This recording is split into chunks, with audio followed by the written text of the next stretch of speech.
Roy Morris, and I am Director of Citizen Engagement and Media Relations in the Prime Minister's Office, and I'm responsible for the organizing of these parish events.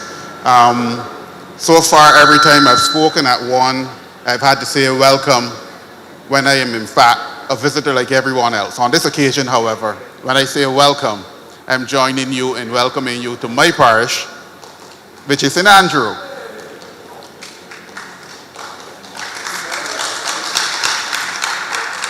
Now, tonight is your night to speak. That's why it is called St. Andrew Speaks. Whatever your issues are, whatever your concerns are, whatever you may want to talk about in a positive way, we invite you to share. All we ask is that we be respectful of each other. You may not agree with everything the person next to you or the person who's at the mic says, but in good St. Andrew fashion, we will give everyone their chance to say it. We will be here until about 9:30, and I expect that you will say what you have to say. We know that there are issues in the parish, but this is not a constituency issue or constituency event. It is not a political event. It is about governance. It is about making sure that the persons who are your servants, both as MPs, as well as those who are senior public officers, and you will find a number of them here tonight from all aspects of the public service. They are here to answer you, not for political purposes, but to make sure that you get instant answers and, where possible, instant results. So without further ado, I will turn it over to your MP, and he will then introduce Prime Minister, if she needs one, and we will go from there. So the night is yours.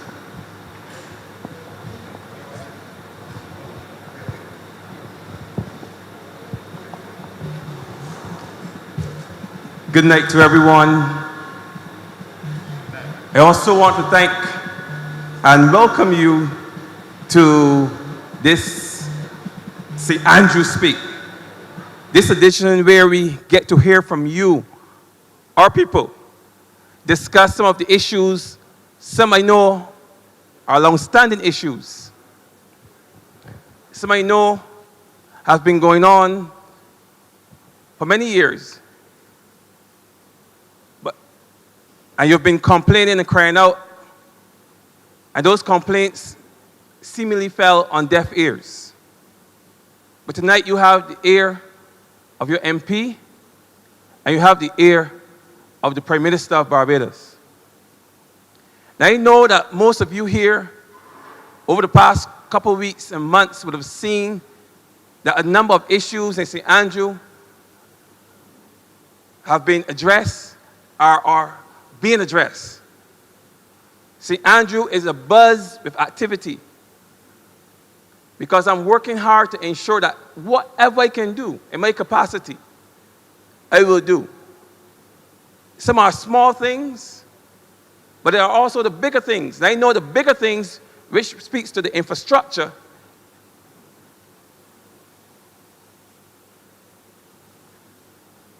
will be addressed here tonight.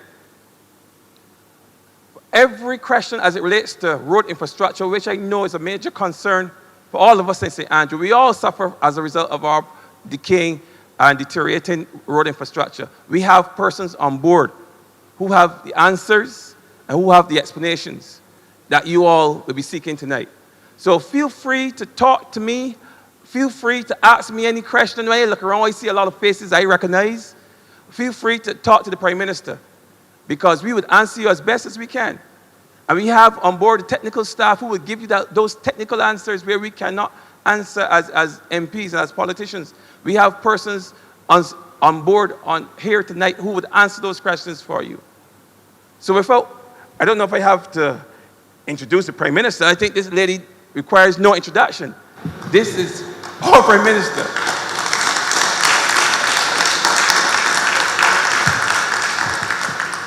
And from all accounts, she is the Caribbean's Prime Minister. Every place I've gone, even with her, I've heard her referred to as the Caribbean's Prime Minister. And you do not become the Caribbean's Prime Minister just like that. You have to show substance. You have to show a level of intelligence that allows you to shine above everybody else's. And that's what we have here in the Prime Minister. And she will speak to you tonight. She's taken the time to come here. Yesterday we would have had a rubbing shoulders session where we went into communities and we engaged with residents in those communities. And we have a good sense of some of the issues, some of the burning issues that impact these communities here in Belle Plaine. And some of the things that we have, the vision I have for St. Andrew, we will speak to that tonight. Because I believe that St. Andrew is poised to bring Barbados out of, let me put it like this. We are the epicenter of the recovery of this country's tourism product, the recovery of this country's economy. We have it here. Everything that this country needs to turn around tourism, we have it right here in St. Andrew. I'm going to speak to that tonight. And the Prime Minister will speak to it also. Because we have a unique product that we can package and share with Barbados and share with the world. And when we speak of the issues, we're going to speak of the gifts that we can offer to the people of St. Andrew, to the people of Barbados, and the people of the world. But tonight is your opportunity to talk to us. And I'm going to pass over the mic to anyone who wants to ask a question. Now is your time.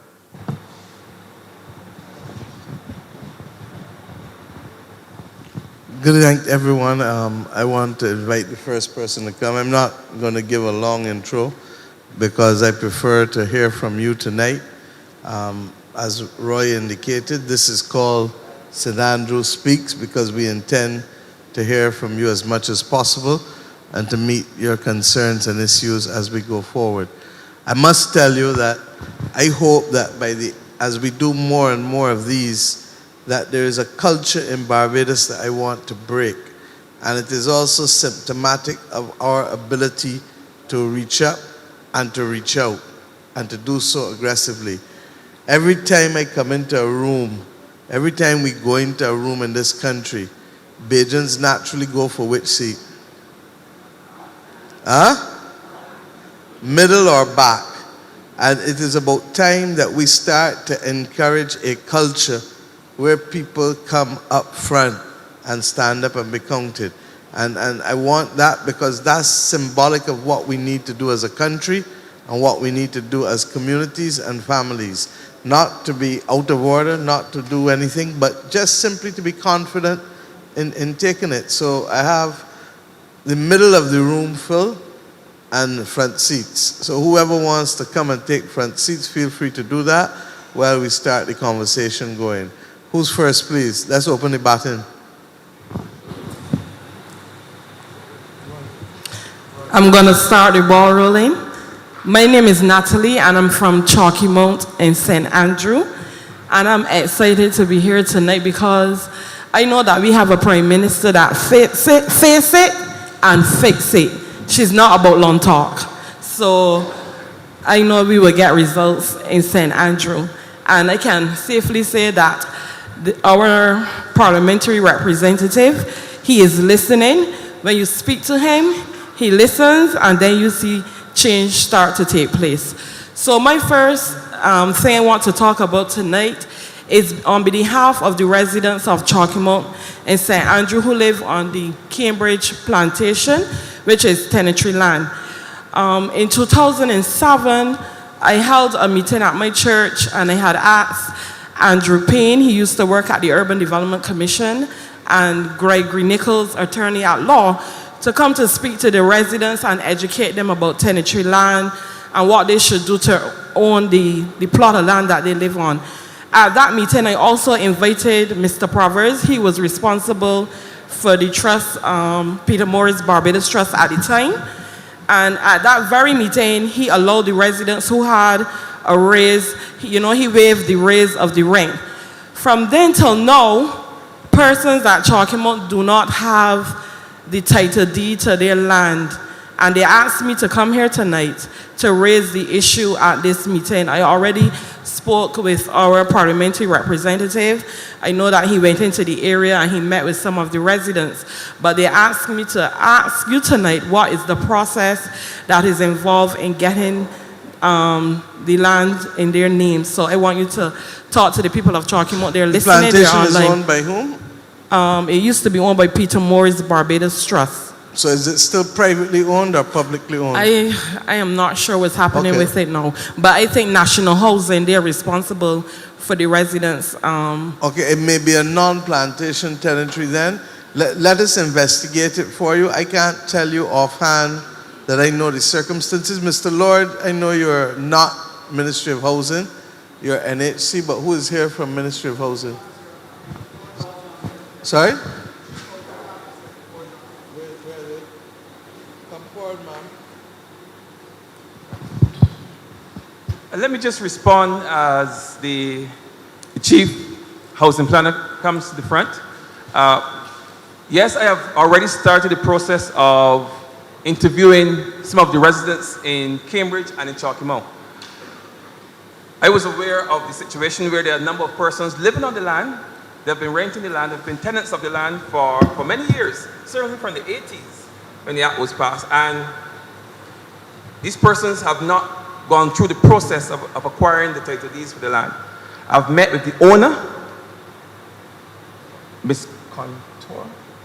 I don't want to mispronounce her name, but I think it's Miss Contour. And I've met with her lawyer. And I've met with a representative of the National Housing.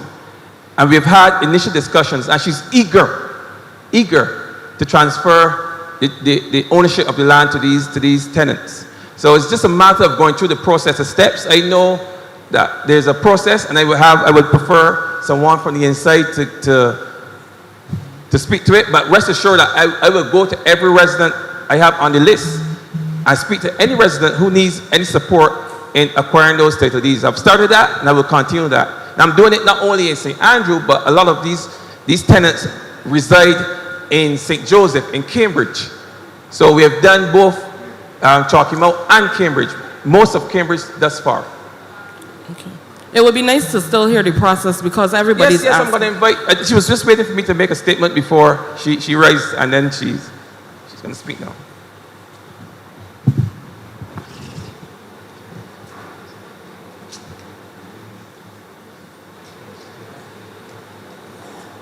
Hello, good night. My name is Nicole Johnson, Chief Housing Planner, Ministry of Housing, Lands and Maintenance. The process for acquiring lands on tenantries, the persons would have to complete 3 Form 1 notices. 1, they give to the landlord. The other 2, they return to the ministry. We do our necessary investigations to ensure that the persons are qualified to purchase under the Act. That means that we would like to see rent receipts. This is for both plantation and non-plantation tenantries. And who ministry handles both? Yes, once it's in the let us rural govern. area. Let us govern. The MP has said that he will go and visit. Rommel walk with the forms and carry to the persons if they haven't filled out the forms yet. And that will trigger the process for the landlord to start to act. Okay? So can we agree that that will be done? How many tenants approximately on the lands? There are about 25 persons that I know Okay. about, but she said about rent receipts. Obviously, these individuals will not have the rent receipts after all these years. So I'm not sure what will happen in a case like that. That is what I'm saying. The MP has said that he has already met with the representatives of the owners. So that would indicate that they also are prepared. You indicated to sell as well, correct? Yes. And therefore, let us just have a meeting, go and meet with the residents down there. Rommel, carry the forms, and then have a meeting with the lawyer, and let's get this behind us, okay? There's anything else besides the forms going in, that process will pretty much take care of itself, correct? Yes, correct. So once we've stamped the Form 1 and returned them to the individuals, and the landlord and the attorney would send out the letters to the persons telling them what the size of their lot is, and they can go from there. And if it is plantation tenantry, it is 10 cents a It square will be foot. 10 cents a square foot. And or if it is $1. non-plantation tenantry, they would pay the first $2.50 a square foot, and government Up to pays the 5,000 difference square feet. between $2.50 to $15, but up to only 5,000 square Square feet. feet, correct. Okay? Any So excess is everybody's paid at clear. the open market price. Yeah. Over 5,000 square feet will be paid at the open market price. Okay. Thanks. So we'll agree. You'll go there? Thanks. Okay. Second issue. Currently, we have a problem in Chalky Mount where the domestic water we know out there has slippage, and I find that a lot of residents now they're having problems with how they manage the domestic water. And I was thinking, you know, under the Scotland Rehabilitation Program, if you all could look at a project, a wastewater project for the people of Chalky Mount, provide the waste pipe so that they can channel the water correctly, because a lot of persons have pig pens and stuff, but when you go around the backyards, the water is not properly channeled, and because of that, we are now seeing a lot of slippage, and we already know the type of soil that we have up there, so I was wondering if that could be something that could be incorporated in the Scotland Rehabilitation Program. I'm going to ask Mr. Lord to speak because yesterday he did a wonderful job of explaining to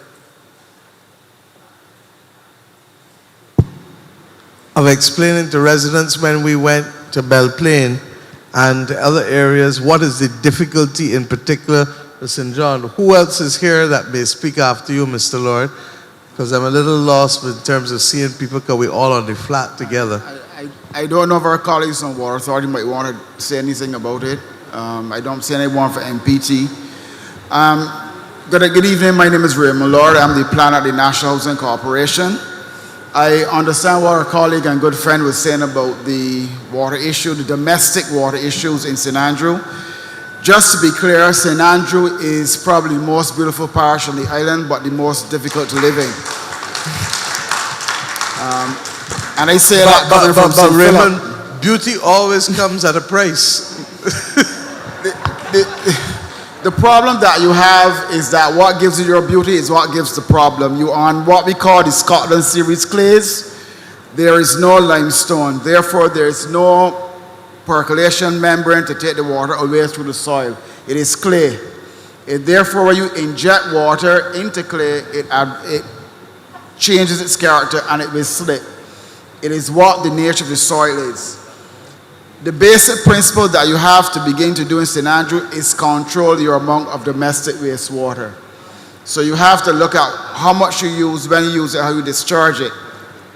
We were discussing in one of the areas that we're looking at how we are going to manage it by possibly use of, on a flat area, use of a different system using septics and then some additional series areas that will slow down the percolation rates. If you have pig pens and stuff like that, you're going to have to look very carefully at if you have to put in a septic or some kind of holding mechanism, so you hold that water so it can discharge. That becomes difficult again in terms of how you build it. You have to take professional advice. As long as you inject water into the soil in St. Andrew, it will do what is called heave, it will lift, it will slip, and it will slide. It is clay. So the basic premise of living in St. Andrew starts with that you have to work almost in reverse and control how much water you output, and whatever holding system the engineers can help you put in your system, around your houses.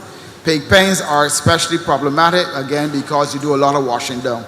So you have to look again at the system where you can somehow hold the water a little bit before it goes down. I think we're going to have to get the engineers in, Scotland District people, and have a look. But as long as you inject water in, it becomes unstable. And that goes for any area in the Scotland District, whether it be Belle Plaine or whatever. It is clear, so you have to almost let the water go off on its own. So that's all we can say for right now, but in Chalky Mount, you're going to have to manage somehow until the government can get a look at the broader picture. Prime Minister. Thank you, Mr. Lord. And I think that does everyone understand what Mr. Lord was saying about the peculiarities of St. Andrew? Okay. Ramal, you wanted to speak? Just to make the point that coming out of yesterday's discussion and certainly this evening's discussion, I think that we should perhaps, and I will endeavor to work with the Public Affairs Department as well as GIS to create a public awareness program for persons in the Scotland district where greater awareness will be brought on how to manage wastewater, primarily because of the peculiarity of the topography and the soil type that's found right across the Scotland district. And further to that, I will speak to the Prime Minister about creating a revolving fund so that persons who may not necessarily have the funding to build the septic tank that Mr. Lord had recommended, those persons can use this fund to source monies so they can develop their properties, building that septic tank, and in doing so, help to preserve even the land around their homes and the land around their community. Because what one household does impacts the entire community. Minister, I'm glad you said that because I was also looking. Sorry. If I can say that on both matters, he has spoken into my right ear. And I suspect that by the time it gets to the left ear, that he can get success on both matters. And why? At the end of the day, we have a catastrophe fund.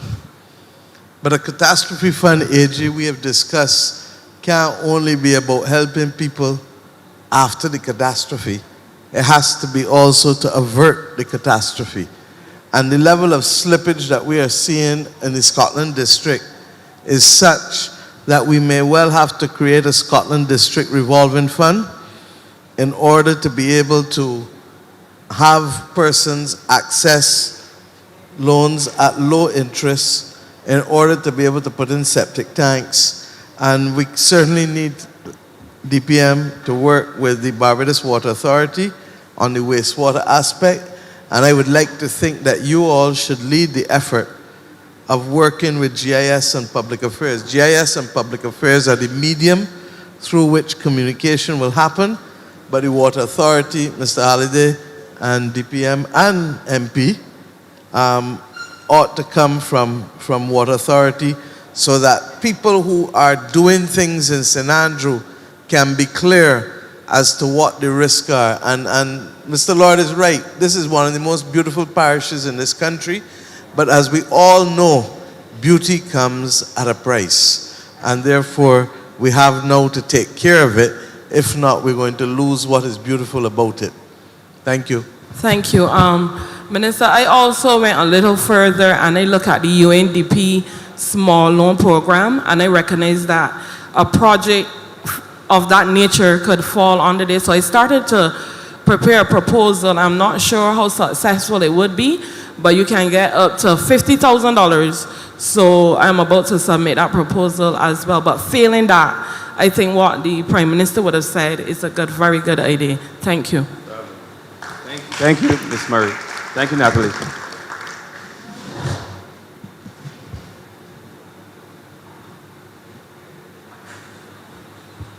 Good night, all. My name is Major Boyce. I want to clear up a few things reference Chalky Mount and the soil. There are two types of soil. There are two soil types in Chalky Mount.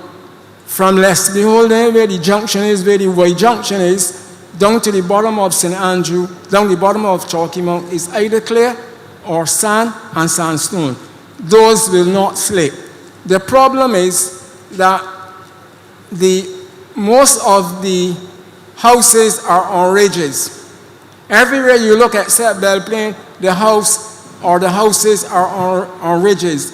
That means that there's going to be a lot of water coming off the ridge and going down into the valley. The problem with Chalky Mount, the top part going back to the school, is Joe's River muds. The same type of muds that you will find, or the same type of soil that you will find in White Hill. No matter what you do, that is going to slip and slide. It is on a ridge. When the rain falls, it's going to rotate back and slip out. You can't stop that. There are certain things you can't stop. You could control it to some extent, but you're not going to stop it because rain will always be falling and there will always be erosion. The problem with the houses going up towards the school is the fact that the water off the roof as well as the water from the pig pens and sheep pens and whatever else pens they have, that must be channeled through pipes to the very lowest point in the valley. That way, the water is let off, and you're having a situation where you can see it from out the bay, which is Cambridge. You can see it like bumps, because it is sliding this way. The same thing is happening on the Salbat. The same thing is happening on White Hill. The same thing would happen on Moss Bottom. It is, as I said before, it is pure mud, Jejo's River mud. Just like a volcano came through the earth, that would bring fire and brimstone. This one came with mud in the early formation of Barbados. The next thing I want to clear before I say my little piece is the fact that the plantation, both Cambridge and Besix, was leased by Peter Moores. He leased the land for the people, for the villagers, the residents around the area. And what he did, he actually landscaped the land. He planted grass, nutritious grass with lots of protein in it. And he also brought in a bull, red pole from Jamaica. And what he did, he gave the land to the people. You could bring one cow, and I suppose that this could be the practice in St. Andrew. They brought one cow, and they would have to pay $1 per month. And that would include feeding, water, and getting, I want to put this. They could go to the bull, for one of a simple word. But they had to be injected. So they have to be injected for TB before they can go to the bull. Basically, that's what I'm saying. Now, if you had 5 sheep, you could carry the 5 sheep to those areas. Of course, they were padlocked. Then they were tagged as well. And then you would pay the same $1. So it ended up that a number of people in Chalky Mount had over 50 sheep from that. And that's the black belly sheep. So that could be a practice. In fact, I heard one of the Calypsonians say to take up 10 acres of land from the plantation and give it to the poor people. If you want food security and you want things to happen, you have to give it to the poor. The plantation is not doing anything. In fact, you don't see a cane from here to Baby's Lane. No canes around. So take up the land and give it to the people and let them farm it. And you will get good results, Madam President.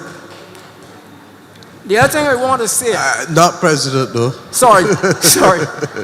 I understand, though. Sorry, and I want to thank you. So I'll let you continue, but I want to thank you for a couple of things. One, I want to thank you for your knowledge of the parish and for helping to expand on what Mr. Lord started so that we have a conversation.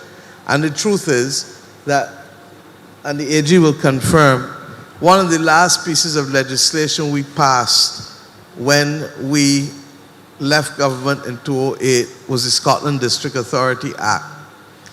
It is important for the very reasons that you have started speaking about, because Scotland District has its own peculiarities and we need to be able to make it real. It was always intended that we would ultimately subsume soil conservation and other entities within the Scotland District Authority, but it would also have a more holistic approach, including farming, including rural development, and other things. I'm glad you said that, Mom. Sorry to interrupt you. I'm glad you said that because I was coming to that. Yeah. It's time, the Soil Conservation Act of 1957 is far outdated. Yep. They need to have a different mandate and be totally in control of St. Andrew. Give them the tools, give them some money. I don't know that them, because you're listening to me now, but I take the point that the Soil Conservation Act needs to be updated. And the last thing I did before coming here this evening is that I went to Haggett's with the Ministry of Agriculture officials and soil conservation officials to look at the pond that we put down there in order to be able to deal with the watering of the orchard. But what I want to say is this: the Scotland District Authority must happen. It must happen. The difficulties that we had, and you know, in these sessions, I talk straight. Coming into office, we went straight into an IMF program, and we went straight into rationalizing the state-owned enterprises. That was put on pause because of COVID. We are coming out of COVID now. I've signaled that we have to look and keep on top of the rationalization of the state-owned enterprises, of which a critical one is going to have to be how we deal with the Scotland District Authority and how we deal with the rural development within the context of this 1/7 area of Barbados. 1/7 of Barbados is the Scotland District. Okay? And regrettably, what we have seen over the last few decades is people moving out of St. Andrew, people moving out of St. Joseph, people moving out of parts of St. Peter, largely because we've not carried the services to the people. So that is why you've seen us. We finished the outpatients clinic here at St. Andrew that we opened, what, earlier this year? Or was it last year? It was so long already. And we did the one in St. Joseph as well. We are going to deal ultimately with the police station and civic center. But the truth is, I can't tell you that we're going to get it this year or this financial year, because the truth is that we're also dealing with the roads and we're dealing with housing and relocation first. And at the end of the day, the pocket still got a limit. It don't go all the way down. So suffice it to say that there is a planning program for bringing services back to the Scotland District so that people will want to remain in the Scotland District living. Now, it means how we build and where we build is of the utmost importance. And that's why even up to yesterday, the Member of Parliament took us to an area in Shorey Village where he wants to do housing, correct? And we've agreed with Mr. Lord that we will look and see what conditions can attach to us being able to do housing on that flat point there in Shorey Village. So we are with you, Major Boyce. Yes, I'm ma'am. sure that the AG has also heard you, because you mentioned Saddleback, you mentioned other areas, and the truth is that we just need to educate the public and to work with the public as regulatory agencies to be able to secure and stabilize what we're doing in this part of the world. Right. I think, Madam Prime Minister, I think they are on the same wavelength. I think the soil need to be, that soil conservation need to be changed to probably soil conservation valley authority or something like that. Because all the rest, Jamaica has the Yallows Valley Authority, America has the TVA, the Tennis Valley Authority. They're doing similar functions, but the name is outdated as well. So we need to tackle that. Now, I'm coming to my special presentation this afternoon. I'm going to start with Chalky Mount again. The school was demolished in Chalky Mount.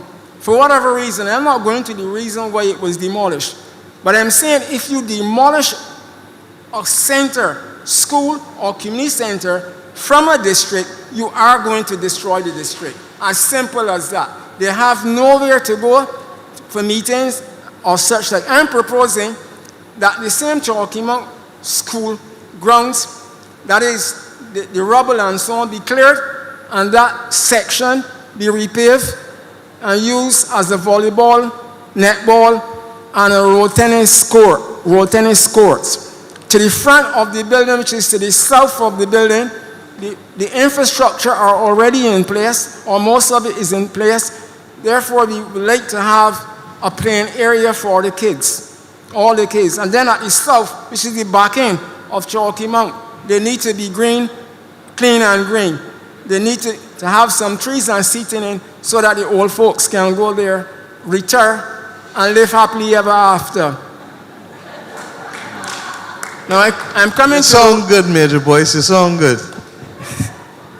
Right. I'm talking about the roads now. I have a problem with the roads. But before I get to the roads, I have a problem with the construction of the roads. When the roads are being... First of all, those roads that were built or are built or are still there, those roads were built for donkey carts, dray carts, a few small cars, and people walking or riding bicycles. They were not built for those 10-wheelers, the sand trucks laden with wet sand going up those hills. You see what happened is because they were not properly built in the first place, the covering, what is on them, the little black tar that is on them, that is not holding the road. The trucks go over that and it wobbles. Then the roads are built, if you realize they're on a ridge. And they go from, let me tell you something about the ridges first of all. The ridges come, they follow the coast. They're actually parallel to the coast. That's how it was lifted up. They're always, nearly always parallel to the coast. If they do go west, they turn. Come back closer to the mic, I think so. If they go west, they come back and, like, let's say Mosebottom for an example, that is moving this way. But then when it gets to the top by Greg Farm, it comes back north again and parallel with the Atlantic Ocean. It therefore means that everything that falls on that watershed is a whole watershed. In fact, St. Andrew is made up of a big watershed, which is 27.7 square kilometers or 9.6 square miles. It's probably the biggest watershed in the island. Everywhere you go, there's a watershed. And once the land is sloping from south to north, it is going to cause a problem because it is high on the southern end and then it slopes and runs down. But nobody comes and asks the people who live directly in front of the roads where the water is going, where it comes from. Take Coggins, for example. They live in Coggins. The road slopes like this. Therefore, if the rain falls up here, it's not going to go there. It's going to go that way. And when it gets, you may not know, ma'am, but by Gardy Ford, it has to get out. So it crosses the road at that point. And then there's a spring a little further up, for example. You do what the soil did in Sedge Pond. Tap the spring with a pipe, and that will feed it down into the road. I have a problem too, before you come in, ma'am, with the bridges. The bridges are poorly constructed. I mean real poorly constructed. I'll give you an example. In 2010, I photographed every single bridge in St. Andrew and every culvert in St. Andrew. The East Coast has a problem, but not a big problem because there are mountains there, Chalky Mountain, but there are sand. So not a lot of debris is going to come that way. So the little flat bridges they have further up, that will probably do. But you're going to laugh, ma'am. The flat bridge right here, I'm doing a project and I would like to spend a few minutes later on talking about that project that we are doing. The bridge is flat and it is in the water course. Remember, the train line, all the train line accoutrements are there. You have the train line 8 feet high and then a drop into the water course 10 feet. That means the train was traveling 18 feet above the waterbed. And they built the bridge inside the water course. Man, what do you expect? And what made it worse? It has flaws because they put 5 holes in the same bridge. And they're very small. A tree coming down from Lake Sturgis, when it gets there, it cannot get through that hole. So it backs up. Major, let me tell you this. It is clear to me that you have a lot of local knowledge, a tremendous amount. It is also clear to me that what is needed is a conversation between yourselves and the people in the Ministry of Public Works. I will be happy to do so. I'm doing it free. And I have ensured that the Member of Parliament, who is the representative for this constituency, works in the Ministry of Public Works. And therefore, you as his constituent will have an air that he will arrange for you all to have, if necessary, a conversation and a tour. And fortunately, the Deputy Prime Minister is also here, and she has heard you directly. I believe that there is a role for local knowledge, and that we can't only use the science of engineering and geology, etc., but it's a combination of everything. So I would ask Rommel, because I know there are others who want to speak, Major Boyce, But I also want to thank you also for alerting us to other issues and to also helping in the process of expanding what Mr. Lord said so that we start the process of sensitization and public education for the people of St. Andrew, and that we begin to let them know, as the Parliamentary Secretary has asked for, that we have that public education and that we also have some kind of revolving fund, because it is clear that there's going to have to be far greater use of septic tanks and other modalities in order to be able to facilitate safe living but equally sustainable living in this parish. Because if it is not sustainable, then it means that people's investments will be washed away or they will lose them, and that is where we then end up with a genuine crisis and catastrophe. Okay? Yes, I have one more thing to say before you get on. I have to give it to other people. But what I would like to see is some type of industrial development, whether it is a plant for doing garments or what have you. You see, when you have what is called geography inertia, or what you have industrial agglomeration, once you set up an industry, what happens? The other businesses will gravitate towards Belle Plaine. And once they gravitate towards Belle Plaine, they're going to find work for all of these people, including the local entrepreneurs. But I'm going to give you a man, because I want to talk about a project that is on the East Coast Road. If you give me 10 minutes later in the evening. Thank you, sir, and please continue to want to participate and to give your knowledge. That's what these meetings are for. Before we get going again, the driver of PA 1410, your lights have been on all this time.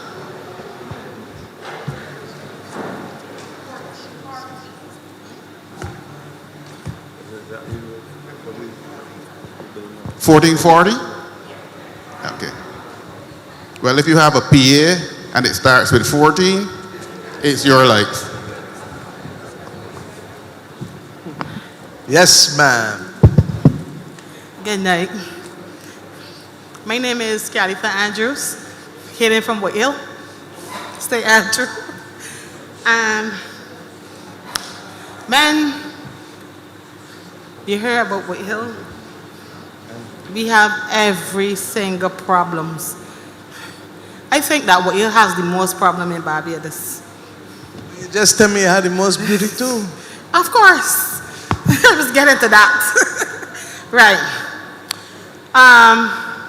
My first I want to commend the Sanitation Authority. Mr. B had a problem with garbage pickup, and it was an issue when I called, and the reception that I got wasn't pleasant, and I highlighted the issue, and I'm happy to say before 7 o'clock the next morning, I had a call telling me that a gentleman from the Sanitation Authority wants to see me. So I said, well, I ain't get on my bed yet, but I still get on me. That gentleman is Mr. Delay Broom, and his superior came, they had a meeting, and I'm happy to say Mr. Broom is doing a wonderful job in White Hill. Madam PM, you visited White Hill yesterday, and you stood up by the garbage, and you see how clean White Hill is. Mr. Broom's always liaison with us. We knows when the garbage truck coming up, and we know if it's broken down. He's contact me and say, well, the truck is broken down. So every little detail is, so there's, you won't see in White Hill, you won't see like no garbage on the street anymore. Mr. Broom, I would like to... And Mr. Broom, if you are here, please stand and take a bow. Thank you, sir. He's doing a tremendous job. Because I was monitoring the situation for months, and it has changed for the better, not worse. My second thing is, I would like to commend the Barbados Water Authority I know it's strange me saying this. Mr. Halliday, and first I want to say kudos. I don't know who you are. Why is it strange that you commending the Water Authority? Barbados Water Authority. I know. Explain to me the context and the perspective. Because everybody know when you say White Hill, you say water problems. I first of all, You mean you're the one who's be on the radio all the time? Yes, madam. Oh, tell me so. Right. I want to commend Mr. Dixon, first of all, because there was one time I stand a whole year where I could not even bathe in my bathroom because the water was not flowing. Mr. Dixon came a Sunday when he should be home. He came. I pointed out the problem to him, and he made me a promise. I'm going to go back to work tomorrow, and I'm going to explain to Mr. Halliday, and I'm going to get this problem fixed. So I said to him, I don't believe nothing you say. He said, I gave you that assurance, and I can say that he delivers. Now, we didn't know, we the people of White Hill didn't know what it's like on a Sunday, a bank holiday, no weekend, to have running water in our taps. Now, I have to turn down the valve because the water is just flowing freely. So I want to say kudos to the Barbados Water Authority. Let me start now. Mr. Dixon, where you are? Stand. Mr. Halliday, stand. Mr. Springer, stand. And my MP also. Mr. Santia, stand. I know Mr. Dixon, I know Mr. Dixon is from St. Joseph. There was a time when Mr. Dixon was like you, leading protests about water, so that the fact that these people have worked, I'm joking, because we have taken all the licks. But when things are resolved, I can take the licks, but I also want to commend the officers and the people who helped make it happen. And all who you see standing, stand to star, I don't know your name. You understand? Because they have made a difference in the lives of the people of St. Joseph, St. Andrew, and St. John. It's not perfect. You can sit, thanks. It's not perfect. We have a number of areas still, but one blow is do a kill all cow. And we're working at it assiduously to make sure that we can put this country in a better position than what we found. Go ahead, ma'am. Madam PM, I know you're a person that listens, and you visited White Hill on more than one occasion, and it pierced my heart to see that the children of White Hill doesn't have a recreation facility. All the boys, you have to keep the girls inside, and the boys is just riding a bicycle. And I think that there are lands up there that can be acquired to build probably a paper and a many community centers so that the children can interact with each other. Because it's like one day I heard a little 7-year-old say that there's nothing out there for them to do. And it's very hard living in White Hill. Very, very hard. But as the old people say, there's light at the tunnel, and I have hope. And I'm start seeing a little light. I hope to see many more lights shining in White Hill. And I think that even the simple church, we don't have a church in White Hill, it's shut down because of the road. We have nothing in White Hill. And if, I think it may be an appropriate time for me to let the Member of Parliament speak, because you know and I know what he has in store for White Hill. And that will allow us to be able to deal with the rationalization of access to services and being able to get people, because White Hill and Hillaby are next door to each other, right? But I, like the residents of White Hill, had to go down that slippery, treacherous thing to get in and out. And until we fix it, it means that you're truly cut off, or you have to go all the way around. Okay, Ramel. Yes, thank you for raising the issue of recreational facilities in Hillaby and White Hill. And it's an issue that I am quite aware of, and I've been making steps towards correcting it. Now, there's limited land in Hillaby, and even more limited land, it is even more limited in White Hill. And this is something that I'm aware of. Now, there's a piece of land in Greg's Farm that I discovered just recently was purchased by the church. Now, the church intends to rebuild a facility there. I toured that area yesterday because I understand there's a need for those kinds of facilities in Hillaby. Yes, there's the farmers playing field and the pavilion, but that is quite a distance from, certainly from White Hill. And it has been used by residents of Hillaby for many years. But I believe that Hillaby deserves to have at least some kind of facility within that community. And the Prime Minister has agreed that if we can work with the church, the land that the church has, they intend to use, if we can work with the church to build out a dual-purpose facility in Greg's Farm that would service Greg's Farm, Hillaby, Mose Bottom, White Hill. Church, yeah. If we can have that arrangement put in place, then you can see a purpose-built facility in Hillaby. And in one area that we have available, the one single location that we have available, we can do that. And that is what I endeavor to do. Of course, we have the space that the church would then surrender, because, of course, if they move over to Greg's Farm, they would no longer have to be in top of White Hill or Hillaby, or you choose to call that part of the road. We can also have that area paved, and we can paint 2 road tennis courts. There we have a number of road tennis players in Hillaby. Road tennis has really taken off in Barbados. We have seen it elevated to a standard that I can only describe as international standards. So that is one of the things that we have earmarked for Hillaby. There are not many places, but believe me, those 2 places we will endeavor to paint right there. But rest assured that as long as the church agrees and we can use that land and we can work together, we will build some kind of facility for the people of Hillaby, Whitehall, Greg's Farm, Turner's Hall.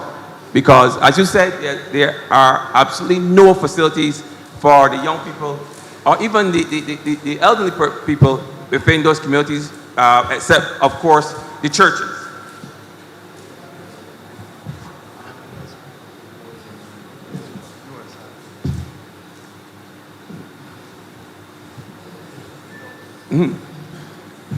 Now, yesterday we would have toured White Hill. As I mentioned earlier, we toured a number of places, but we terminated in White Hill. And one of the things that we discovered on arrival, basically just looking at the road as part of the rehabilitation process, and we will soon start that road. I know that question is going to come. Designs are already been made for the roads, and we expect that as soon as those designs are approved, I would have Mr. Tudor speak with more details as it relates to the technical aspects of the road. But I will say this much.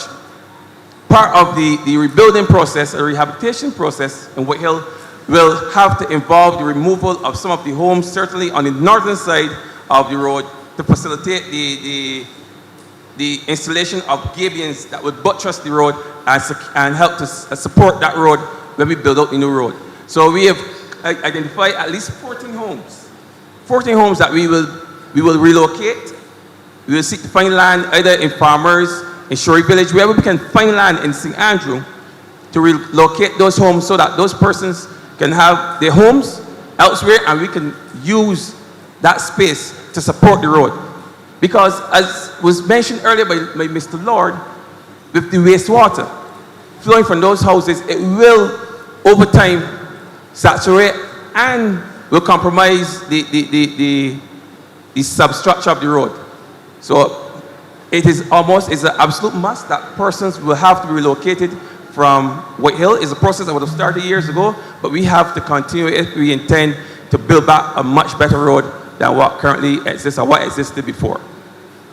But thank you for raising the issue for the community or resource center. It is really an urgent need in that part of St. Andrew. You're welcome. Madam PM, my last point. I would like to get my mail in a timely fashion. We don't get... I had to catch the bus 2 weeks ago to go to the post office to get my mail. You imagine, because it was a long weekend, this is the weekend leading up to Kaduma weekend. Now, our postman is on sick leave. Got into an accident on sick leave. I contacted the post office. I was told I cannot get the mail. I said, I'm going to come for my mail. I was told I cannot get the mail. I said, but they are my mail. If y'all don't have anybody to deliver the mail, I come in for my mails. Because you never know when the important letter is at the post office. I said, I catch in the bus and I come in. You imagine there are pensioners in the area. And pensioners have to wait till like days and weeks. I liaison with the inspector at the post office, and I wasn't happy with the response, and I spoke to my MP about it after, and my MP assured me that the matter will be dealt with, but I am not happy. They are elderly folks. I have to pay my bills with old bill, or 'cause I don't even get a phone bill anymore. So I had to get I don't like paying bills online, but that's why I have to revert to for the time being. When you get the bills are already paid. Sometimes when the time that the postman comes, it got you confused. You would think that you bill twice in 1 month. So I would need you to look into this. It's like sometimes every 2 weeks or so you see a postman in the area. Well, I saw one this morning early enough. Early, before 8 o'clock, I was shocked. But I don't know when I can see one again. Don't be so doubting. I believe the Madam Postmaster General is here. Is she here? Yes, ma'am. Would you like to speak? So to assure this lady that we haven't forgotten her or White Hill. Arlita? Thanks.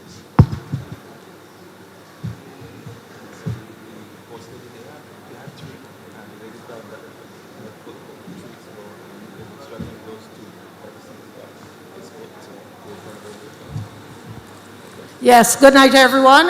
You can hear me clearly? Yes, ma'am. Okay. All right. Yes, ma'am. I really want to apologize for the inconvenience that the residents of White Hill that they're having. As you would have correctly indicated, the regular postman for your area is on leave, having been injured. And what we have determined is that we will make an effort to have at least one delivery in the area per week for the simple reason, if we can get two, because remember, when a postman is pulled from another area to deliver to you, so in the absence of your regular delivery person, we have to pull someone from another route to deliver to your area. And your area includes several other areas as well. That postman would normally have about 668 delivery points. So it's not just White Hill alone that person delivers to. But we understand that whenever there is an issue with vacation leave, injury, or other illness, there is usually a decline in the quality of delivery service, because we have to have persons alternating on the routes. But the commitment from that office is initially for at least one delivery per week. In terms of the pensions, etc., we will try to make sure that those go out as soon as they are received. But just remember that the persons on your route require pensions, and persons on the other routes that postman would normally deliver to requires pensions. We do have some recruitment challenges at the post office. There is a young person, however, an auxiliary postman, who is learning the route. I'm not hearing the back end of what you said, but suffice it to say that I think that this is a standard. If we're going to have areas which obviously might be affected, we need to find a way of communicating to the people in those districts that for whatever reason there's a problem, and that the mail delivery may be reduced for that week or 2 weeks or whatever, but that they are free to collect it at X place as well. So I think we have to give people options, and we can discuss later with your minister and yourselves what kind of options we can put in place to facilitate that kind of condition. But yes, I thank you for your responsiveness, And I also thank you for clearly responding to the issues even before they were raised here tonight. All right. Thank Does you, that Madam. satisfy you, ma'am? Corridor? Thank you. Okay. Thank you, Madam Thank you. Postman. And that's for which other districts besides White Hill, sorry, before you sit? Essentially, the postman who delivers to White Hill also delivers to Bordens, Fruitful Hill and Boarded Hall, Lower White Hill, Upper and Lower Walkers, Cane Garden, Coggins Hill, Turner's Hall, Trio Path, a part of Belle Plaine, Babylon, Baxter's, Rock Hall, Bruceville, right, Rock Hall and Bruceville. And essentially, as you all would have realized, there were more routes for St. Andrew. However, over time, and given the decline in the number of pieces of letter mail, we would have made adjustments to routes. And over time, they have been reduced. Thank you. And let me help you. What all she is saying is confirming exactly what we've said. And I can look at the voters list and tell you the same thing too. The population numbers in the Scotland district have dropped significantly, and therefore the number and volume of packages or mail coming in will equally drop unless there's something that we don't know about that's happening. So let us work to stabilize the Scotland district, and let us work to bring back the services as the government has clearly been doing. St. Andrew through George Payne, and now Rommel Marshall, St. Joseph, Rommel Springer, sorry. Rommel Marshall on my mind today. And Dale Marshall, in St. Joseph, and Colin Jordan in St. Peter, and Charles Griffith, who is here also in St. John. The bottom line is that they have been working and making me miserable with respect to ensuring that the services are brought back to the Scotland district, and we have agreed willingly to do so. But we are equally, as I said, managing a difficult situation, and therefore, while we are doing things, we're not getting to do as much as I would like, as fast as I would like, largely because of the other inherent problems in the Scotland district, which relates to slippage and which relates to geotechnical studies and other things that have to be done before we can make the start. I'm surprised that nobody has come yet and thanked or realized that we've started, Santia, the Scotland District Rehabilitation Road Project that you heard me speak about in St. Joseph and St. John Parish Speaks. And that started yesterday morning in Shorey Village. And that is the Chinese loan that we've gotten from the Chinese government. It's $230 million. And at 2%, the difference in the savings to the government of Barbados,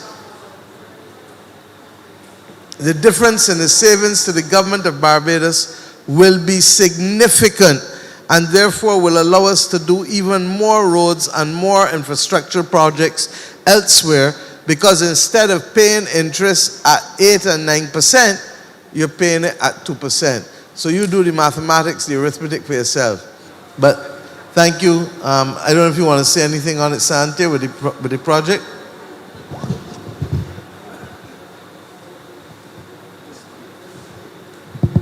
Good night, everyone. Just to reiterate what Prime Minister said, we've started work on the Shorey Village project. Vaughan's Road is going to be next. Let me just say that, St. Joseph. And to get to this point, it has not been easy. The gentleman who spoke earlier, Major Boyce, he made me reflect on the fact that in the last few months, I think both Rommel and I have learned quite a bit about soil, particularly in the Scotland district, what is required in order to be able to do the investigative studies to determine what to do in relation to building out these roadworks.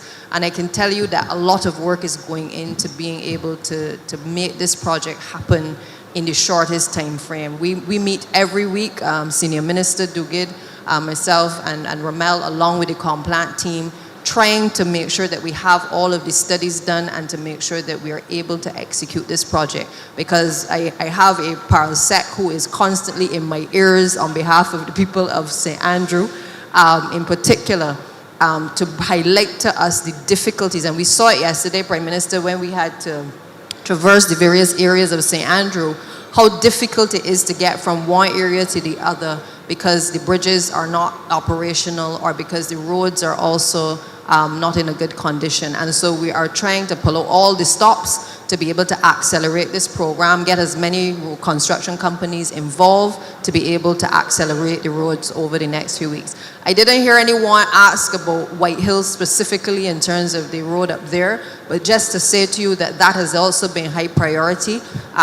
The geotechnical studies have been done. We're waiting on, they had about 3 designs that they were looking at because again, it is a very technical area given the slippage and it requires a lot of the engineers to be involved in making determinations as to which option is the best option. They're at the final stage now in looking at what the last design, and I hope that by mid-September we will have a final design, and then we will obviously have to move into the consideration of how we're going to construct the road. So just to say that, it's been a long road to get to this point, but the intention is to be able to put in place a road to be able to provide for the residents in White Hill. Thank you. Yes, sir. Good night. I'm Andrew Jordan from White Hill.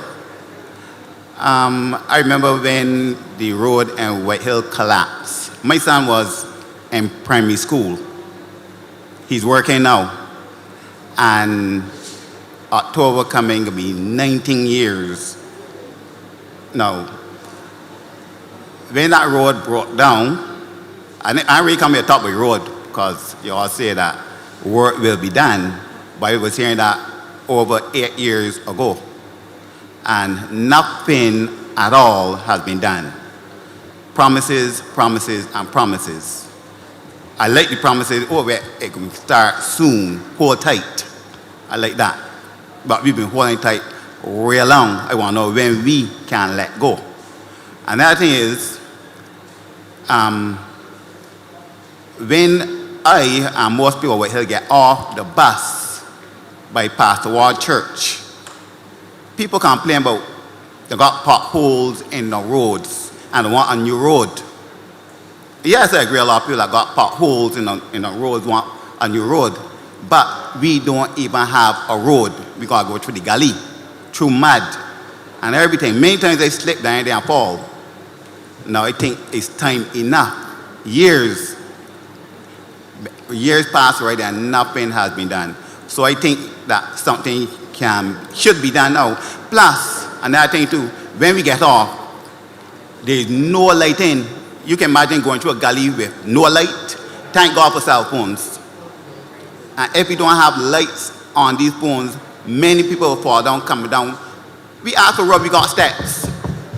We got to go down steps. And many times, I myself have to take my time and go down those steps. Sometime in future, somebody will fall and break the neck, hand, or foot. So something need to be done. And I want to be short because I didn't mention a lot of things I want to talk about. The road in Bruceville, I don't know how much weight it can carry, but can a part of it open up that cars could pass through? I mean, something needs to be done because there's nowhere out of White Hill. we gotta go town to come get here, no? All the roads breaking down, all the bridges breaking down, everything breaking down. Hold on. And I think that you've heard enough here this evening to know why we face the problems in St. Andrew that we face. Correct, sir? Yes. Mr. Jordan, correct? Yes. Right. Secondly, I can't but apologize for every government and every MP and every Ministry of Public Works, and I shall do so for the last 19 years. But as I've said, this government doesn't have eyes in the back of our head. We got eyes going forward. It has taken us 2 years almost to deal with the negotiations of the same road project that the minister, and I just told you, has started yesterday in Shorey Village. The only reason they didn't start in White Hill as we would like is because the designs have only just finished, and that they have now to do a number of things in the assessment of the designs with the geotechnical report that they have in order to be able to start. I am promising you, I ain't even telling you anything. All I can tell you, in 1994, I can get a story. In 1994, August, canvassing Bournes Village for the first time. And the people down there tell me that they never had the road fixed in decades. I said, well, I ain't even born decades. 'Cause at that time, it was only 24, 25, or whatever it was. Or 27, whatever it was. You know what I tell the people in Bournes Village? I said, don't vote for me. Because I ain't getting a promise. But if this road get done, tell me about what you're going to do with me, and when I tell you about my word going forward in future. Within 3 months, and it's ironic that I'm speaking now, because George Payne was the Minister of Public Works, and we went in there and did the road for the people. I owe George Payne. I know even Rommel Springer. I owe George Payne. You understand what I'm telling you? But I also owe the people of White Hill, because I have been up there how many times since being leader of the opposition or prime minister. And from the time we came in, William Duguid will tell you, as Minister of Public Works, coming right down now to Santia and Rommel as Paul said, that we have focused on nothing else but getting it done.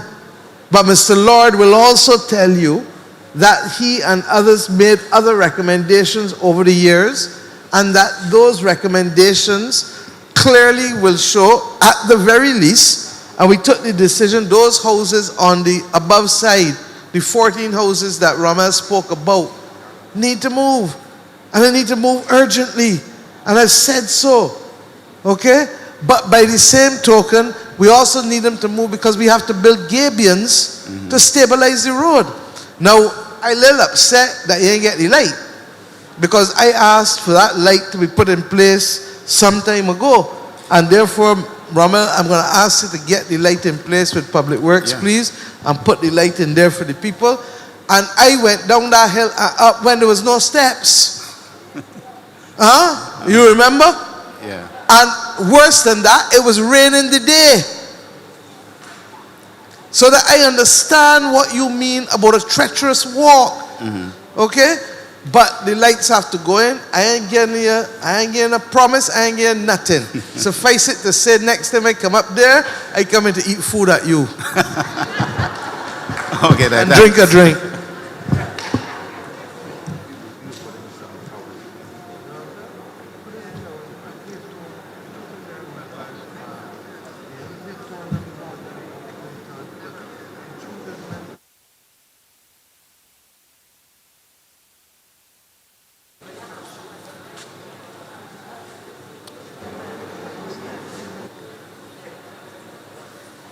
Yes, sir. Good evening, head table and all persons here. My name is Laurie Rudder. I will try to make short, very short. I wrote in 2019, I draft a letter to the Prime Minister's office. It was addressed directly to the Prime Minister. I took my time, went across that road by Popular and delivered a letter. I never got a response from her. Anyway, I know you're a busy woman, but I'm going to go. Well, I had to receive it to respond. If you went cross by Popular, you didn't carry it by the Prime Minister's office? I carry it by your, you back carry office. You carry it by the constituency office. I carry it to your constituency office. Right, but if you're coming to me, look, he would tell you that every letter that comes into the Prime Minister's office to me, Mr. Morris, that's why he's Director of Citizen Engagement. Okay. Okay? Madam Prime Minister, give me a copy of sorry it and let about me that, read it. Thank but I have you. the letter here now. From 2019. I will go straight. I heard a lot of things about land slippage, and those kind of things in the Scotland district. When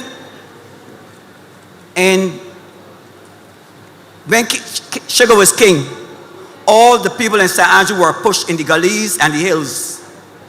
All the people, the plantation wanted the flatlands for production. When SP Mussons were taken over by the government continued to keep the people in the gullies and the hills. So as time progressed and people improved their lots, they started to build water toilets and those big buildings in the hills.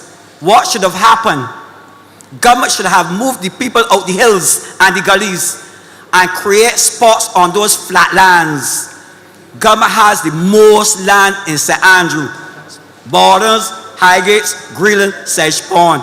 And there are flat lands out at soil that could really relocate those people in the hills and put them on flat lands so you don't have to worry about them again. But what they are doing is planting fruit trees. I know Prime Minister, you love to see those fruit trees out there. On those flat lands, those fruit trees should be planted in the hills and the people should be sited on those flat lands. You would not get that kind of slippage again. I had it all explained to Madam Prime Minister. The 4,000 coconut trees I saw conservation had out there, those should be in the hills. Bring the people out the hills, put them in the flat. You don't have to worry about them again.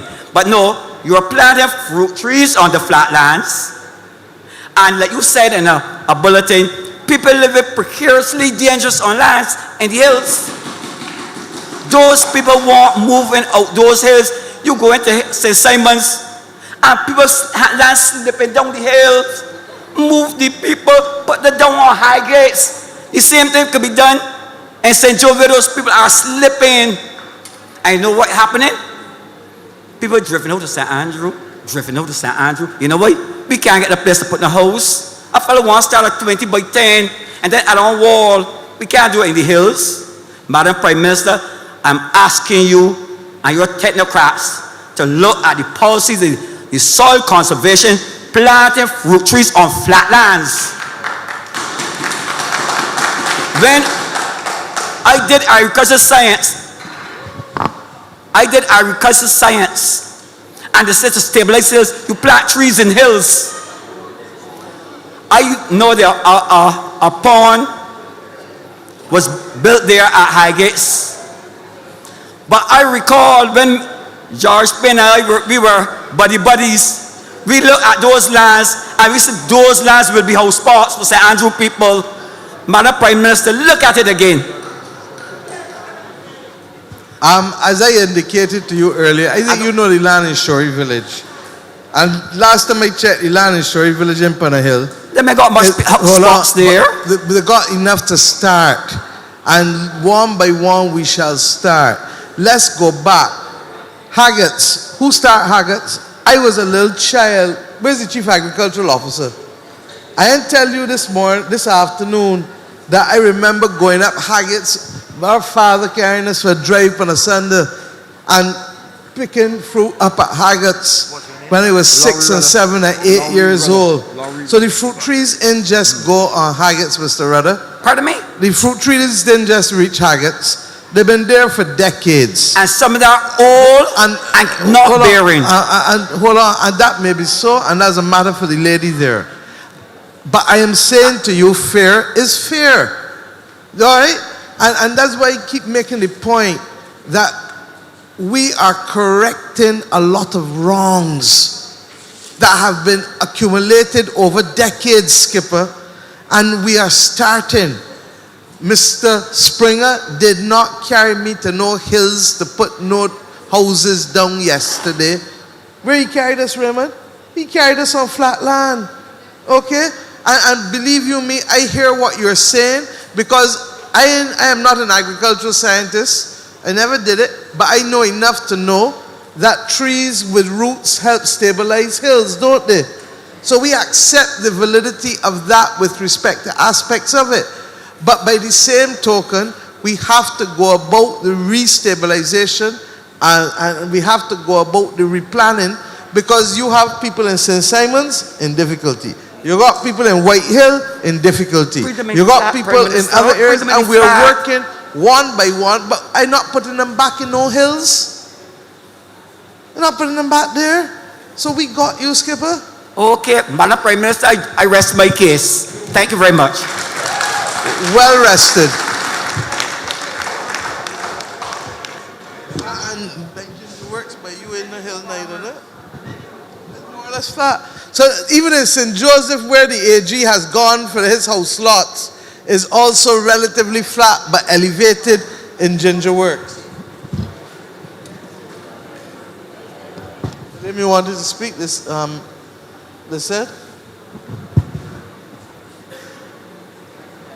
Just to answer the last commentator as well, many of the houses, in fact, from White Hill were moved to farmers. I think we had about 16. Nicole, Ms. Johnson, we had about 16 moved to farmers, and there are others that are moving. But what happens sometimes is when a family moves out, then that house that is left vacant, another family moves in, and then it creates the problem again. So we do recognize that having people relocated is a benefit for sure, but it's not something that is always practical or always happens.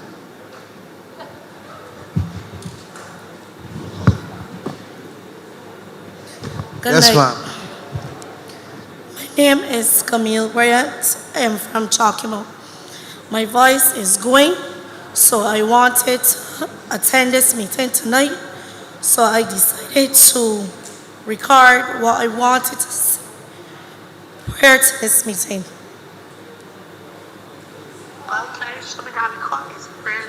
Sorry.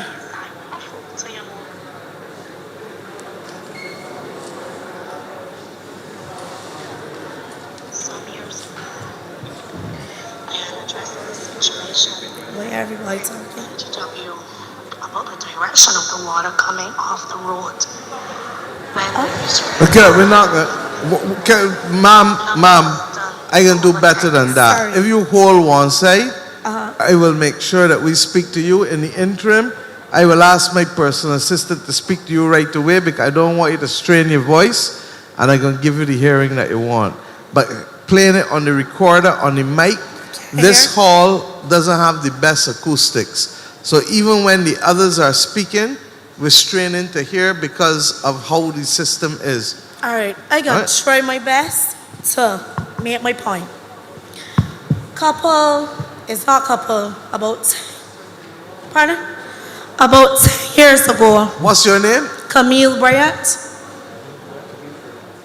About 10 years ago, I would have addressed a situation that is happening in Hopewell Road with the then supervisor of the NTW department, who would have retired.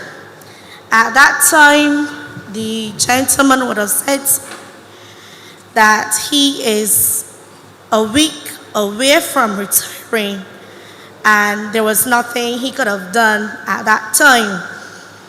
I would have kept in contact with the NTW depot at St. Andrew for a very long time. Nothing was done. 2020, we had heavy rains and the land slipped away. When I contacted back NTW about the situation, the supervisor at the time was Mr. Adamson. He was about to retire as well, and he would have said to me that he would try his best then to see what he could do. Unfortunately, the best he could have done for that time was to bring Gabion baskets on the site, which sat there for over a year because he could not get the materials or equipment needed to start the job. I was frustrated many days to see how the situation was escalating and nobody came to see what was going on. So I reached out to another gentleman, and he arranged for a site visit. It was September the 15th, 2021, with the new management of the soil conservation. On the conclusion of that site visit, I felt offended and insulted by what those managers or supervisors, engineers would have said to me. Because literally what they said to me is that this conservation does not have any resources available, machinery, material, or the manpower to do the job. And prior to me contacting them, there was a similar situation in the district with another young entrepreneur, and they had just taken on the job to stabilize his restaurant. And unfortunately, I would have had to wait until the soil conservation had concluded the job over at Cambridge. However, they continued the conversation by advising me to look into my own finances to see if I can undertake the job on my own, but what they could do for me. You could stop, because anything more you say will now have to be dealt with by the Public Service Commission. So I would like you to stop, because believe you me, if officers are telling you to come and pay for them to do jobs, then we have a problem. We have a big problem, and I'd like to tell you, if you want me to follow through on this, you're going to have to come, because I'm not going to prejudice the case against them, because they will be held accountable for coming and asking residents. Because the last time I checked, Chief Agricultural Officer and Minister, who is in charge of Scotland District Soil Conservation, can you tell me whether we have no equipment and no materials? Because last time I checked, the Ministry of Finance voted money for the Soil Conservation Authority. Ma'am, can I continue before you say? No, I can let you continue with me. Okay. Because this matter will go to the Services Commission. But I want to clarify on what you're saying. Because I'm going to let you clarify what you're saying, but I don't want it any more public, because what I am hearing from Mr. Morris too is going to end up at the Public Services Commission. Okay, Trust me on that so one. Can I skip the soil and then continue what is happening now? You may. Because I'm going to ask MTW, where is it that you live again? Hopewell Road. Hopewell. Yeah. Coggins Hill. And the road is still slipping? NTW came in after I had to deal with the soil, and they started their... No, but we ain't done with soil, because soil is going to answer for your allegations. And I'm not even joking. Because the day that people in this country go to private residents and tell people that they don't have equipment and they don't have resources and they don't have material, please bring up, who is here? William, bring up the budget for Soil Conservation Commission for me, from Parliament for me, please. And I will tell you how much money the Parliament voted for it. And if they're going to come to residents and do that, I don't care what authority or what agency they come from, they are going to be held accountable in this country.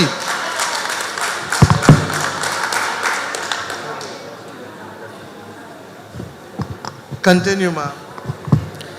After that interview and what they would have instructed me to do, they said that they would be at my disposal for advice. You may have to go a little closer to the mic. They would be at my disposal for advice on having the job done efficiently and effectively.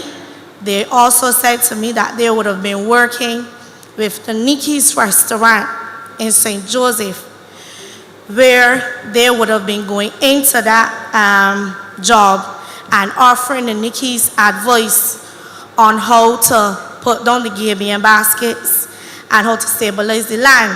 As I said, I felt very offended because I went to school at the Allen School. I did many tours to the soil conservation, and it was always told to us that the soil conservation is an organization that was established for the Scotland District to control and stop and prevent, if necessary, the slippage Absolutely, and the soil you're correct. erosion in the Scotland District.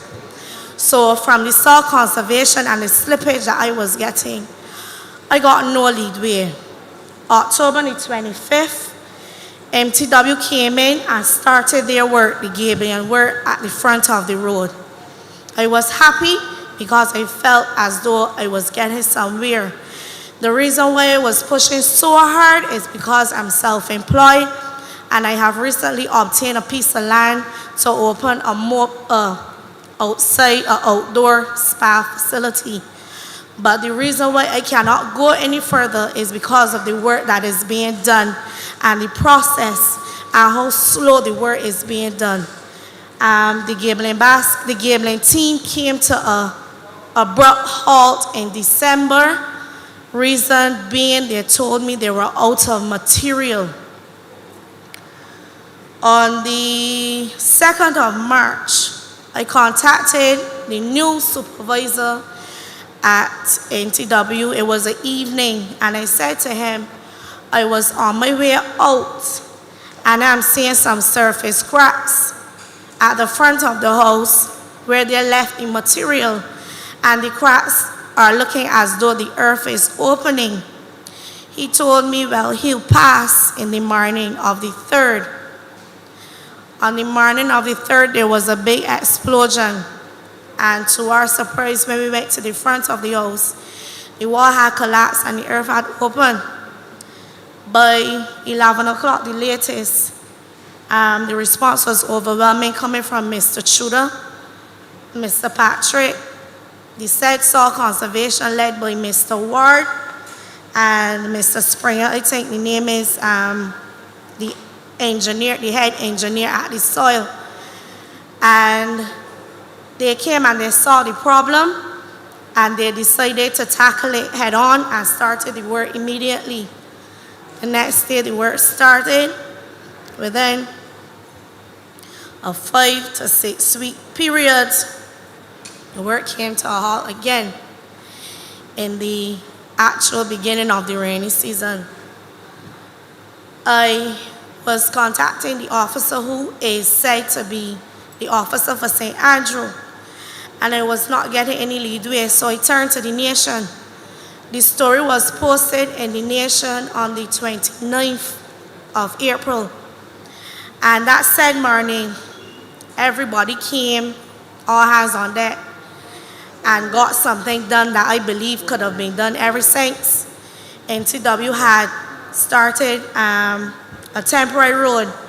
Reason being, they said to me, they're going to construct this road so that when the soil conservation is ready to start the work, it will give them access to the area. This road, or driveway, what you want to call it, is supposed to be something temporary until the work is completed. But the work was done with a substance called milling stuff. It's not that stable. I had a few falls, to be honest, and I would have contacted back the MTW department and asked them what can be done. But the most hurtful thing about it is I have a client who comes every other Sunday to have her hair done for church before she goes to church. And one morning she actually felt fall coming to me. And I was so embarrassed. All I could have done was to help her get up and clean off her knee that was cut because she fell on that surface. Now, my point tonight is I am a young entrepreneur in the area of Chalky Mount, or if you want to say Hopewell Road, who is the oldest entrepreneur at that in the district, who has a salon, a operational salon / boutique. And I cater to all walks of life, all genders. And I have a customer who is not coming to me anymore. She's an elderly woman. And she said she's afraid of coming because she feels as though she will slip and fall. So I'm just urging the entities, the organizations that are involved to come to my assistance. The road that I have to walk or my customers have to walk is not safe, is a hazard. And I'm saying, how can my business grow? How can my business thrive when I'm faced with these issues? 5 weeks ago, I would have reported to the officer for St. Andrew. There is running water at my door, steady running water at my door. And if customers have to come to me, they have to walk through this water. Nobody is coming. The Gabions that were built does not have drainage system, zero. The walkway was paved by MTW, and the water now has found a small crack from in those Gabions to channel its way out. But unfortunately, that water is continuously running at my door.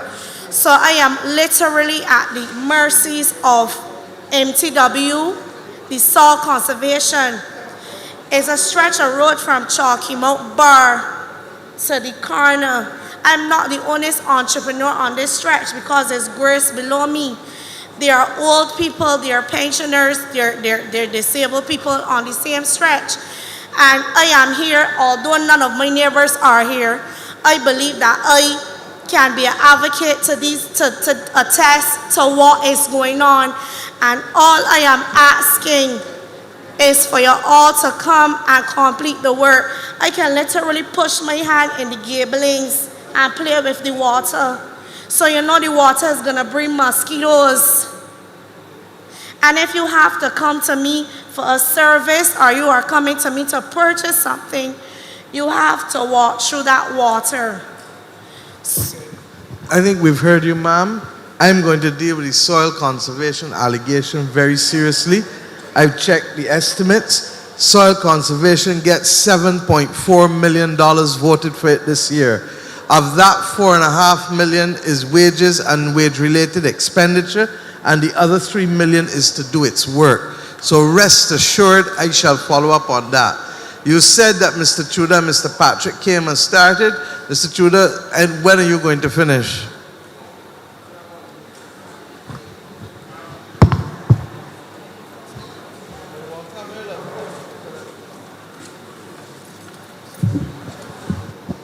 Ma'am, I have one question for you. Is your house on the same level as the road or below the road?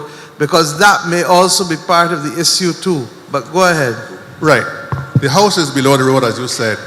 The house is in front of a water course, right? And the land continues to slip in that area. So the land continues to slip in that area, right? We understand that there's water there, but we heard that the water was due to a burst pipe in the area, and that's because water does not settle by Gabions. The Gabions, by their nature, are meant to be porous, and water is supposed to run through them, right? In terms of the driveway, I guess we could go back and do some work, but cracks continue to develop in that whole area, right? So I'm not sure if it is adequate to basically do anything really structurally significant there, because, as I said, the whole area is moving, right? And I suspect that at some point there are going to be more cracks in the house because where the house was built, like I say, is right next to the water course. Let us not guess, ma'am. It is clear to me, because they're now showing me a photograph of your house. It is clear to me that where you are at least, 2-3 feet below the road level? So that's the first problem. Second problem, we need to probably get an engineer and geotechnical report done to see what can happen and whether it makes sense given what Mr. Tudor is saying. But what cannot happen is for the issues to remain unresolved and for the issues not to have, for the officers not to have a conversation with you on an ongoing basis. Can I ask you, DPM, please, to go in and to do a full report for me and Cabinet as to what the options truly are? Because you know me, we're not going to tell you to stand there and then you end up in more trouble. In the same way that I didn't tell the residents of White Hill that yesterday. So let us do a proper site visit and let us get this matter resolved for you. I know Mr. Morris has been tracking and trying to get, also working with MTW to get the issues resolved. Chief, you wanted to say something? Yes, Prime Minister. As it relates to this matter, I am familiar with the situation that Ms. Bryan is having. And yes, we did go to the area. As you are aware, there are a number of areas in the Scotland district that are slipping. Soils conservation is stretched in terms of the areas that we're trying to shore, Cambridge, different areas that we constantly have to go in and stabilize. So while we do have the budget, of course, you know, with the time lag, with regard to shortages, sometimes the gabions, the other equipment that we need don't come in, and also in terms of resources. What we've tried to do for the residents in the Scotland district is if they have an urgent need and we don't have the resources available, we say to them, well, if you can purchase the things, we can guide you and help you in how you can go about it. In the case of, like, take Naniki, for example, where we didn't have the resources. That will always get into trouble unless people communicate it properly. Yes. Because it is open to multiple interpretations. And I would like to suggest that rather than that, that we make a case. Look, when COVID started, the AG would tell you, MTW would tell you that I insisted that a Gabion construction team be put in place and that people who were not otherwise working could be brought on to do work to build the necessary gabions, because we know about the slippage in the Scotland district. What clearly has to happen is that there has to be a prioritization of the issues, and that we go to, one of the things that hurts me, where's town planner? Is town planner here? When I came to office, I was told that the last government was supposed to have completed a study for the whole Scotland district, starting from Horse Hill. We searched from larboard to starboard, and we didn't find the study yet. Only now to be told by people and officers that they don't think the study was ever done. Your PS would have known about it and indicated that you don't think the study is ever done. And this is why I tell you all that I feel as though this government's name should be Electrolux, because all we're doing is cleaning up, cleaning up. Now, ma'am, I've asked the Deputy Prime Minister to come. You have made the point, it is not you alone. She and the Parliamentary Secretary will look and send a report. But there is a limit also to what we can do in terms of resources. Because study yourself. These are properties that families have invested in for decades. They own them. When we have to relocate them, more often than not, the families don't have the funds to do it. And then it comes on government doing that, while at the same time, government also has to be responsible for those below the poverty line, whose houses get damaged. And because the country has been billing badly for decades, 50, 60 years, these flat roofs, overhang, no guttering. All of these are the things that have to change. If not, the country is not going to make it. And I'm therefore asking Barbadians to work with us and to make sure, and that's why I've asked Minister Duguid, Senior Minister, to get the videos out there and to start to show people what they can do as good construction and poor construction.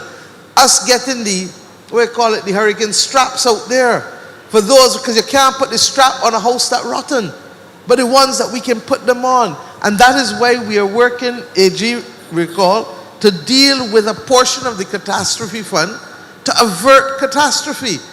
But because the scale of the problems are so wide, because we have not done anything as a country to sit down and talk with people. That's why I believe in these meetings. Because in these meetings, I hear from residents and citizens directly. And we then know what are the issues we have to prioritize. You can't be dealing with wants before we're dealing with needs. Full stop.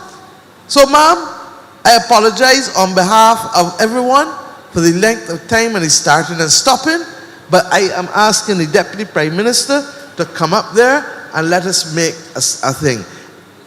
What's the area in Britain's Hill called again? Reese Road? Huh? Out by Flagstaff in Britain's Hill. Reese what? Reeseland, Britain's Hill. Same thing again. Houses building upon a garbage dump out there.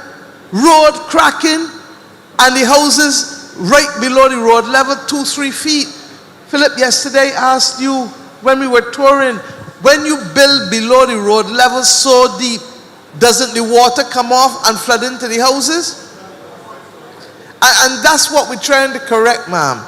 So nobody is right, nobody's wrong. I apologize for the starting and stopping, but what we need to get to the bottom of it, and what soil conservation should have done from the beginning, is to call in people, get the geotechnical done, and make a determination as to whether the house can stay or not, or whether there has to be a more comprehensive solution put in place. Can you therefore work with the DPM for us to look and see what can be done, ma'am? No problem. You said no? No problem. No problem? No problem. So, Santiago, at the end, if the two of you all just link, and Ramel, and I apologize again, ma'am, but we will get to the bottom of these problems, because it's more than you, it's across the board. Thank you. And thank you for raising that. Thank you for having the courage to raise it too, because a lot of people will endure and don't talk. I God.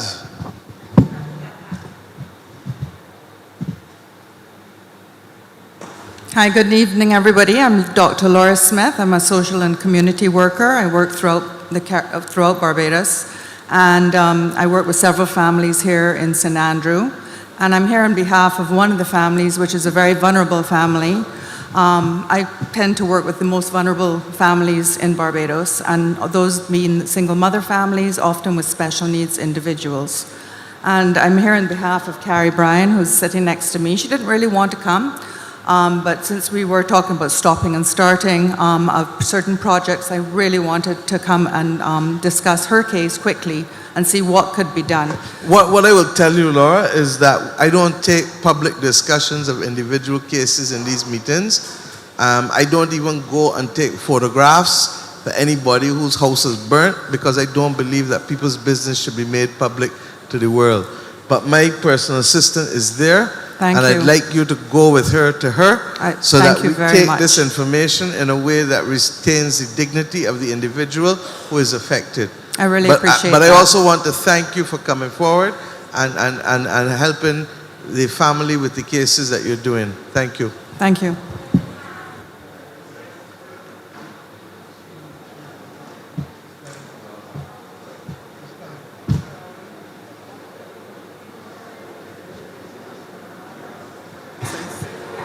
Wait, Laura, are you good? Good night, Madam Prime Minister, members of the head table, and fellow citizens of St. Andrew. Basically, I won't stay long, because I just going to make some basic point. In St. Andrew right now, the most pressing problem is transportation and broken bridges. What's your name again, sir? Oh, yes, I am Dennis Boyce, better known as the Tomato Man. Ditchy Boyce, Tomato Man. Right. But I am... For some reason, can we come now? For some reason, the system is not functioning. I don't know if you all have too much tin on it. I don't know what it is, but his voice is coming through in a way that I'm not even understanding what his first name is. So it's not about volume. It's about getting more warmth in the speaker, in the voice, so that I can understand what he's saying. Even my voice coming across very harsh too. Yeah, right. As I said earlier, the basic problem in St. Andrew right now is transportation. We know that both bridges. You can hear me good, ma'am? You can hear me reasonably clear? That's much better. And what is the first name again? Dennis Boyce. Dennis Boyce. David Boyce, thank you. Or the Tomato Man. I prefer to be called Tomato Man. Anyway, but in St. Andrew, the problem is bridges. And There's a broken bridge in Baxters, which is the ultimate, it's a major transportation hub. But I understand then from residents of Baxters that formerly there was a road where as you could bypass that road, bypass that bridge, and come up to the back of the Nature Fund Ranch. As a matter of fact, there's a guy here right now said to me who was born in that area. He will be able to describe, he'll be able to tell you exactly. But I understand there's a cat road there, and all it needs now is just connection. And this is only 100 yards to brought you back to the Nature Fund Ranch, the back of Nature Fund Ranch. I don't know if MTW or the Soil Conservation or Mr. Spring is all fair with that, I don't know. So I would like to know why, saying that we in St. Andrew are so desperate. You have a bus to come all down Baxter Bridge, go back up, then you have to go right round again. Why, if it's feasible for that road, a temporary road could be cut to the back of the same area and mark it off and use it as a temporary road until the bridge is fixed. I would like to pose that question to MTW or Soil Conservation or somebody who in authority. I'm told that the engineer who knows about that road is here. Mr. Marshall?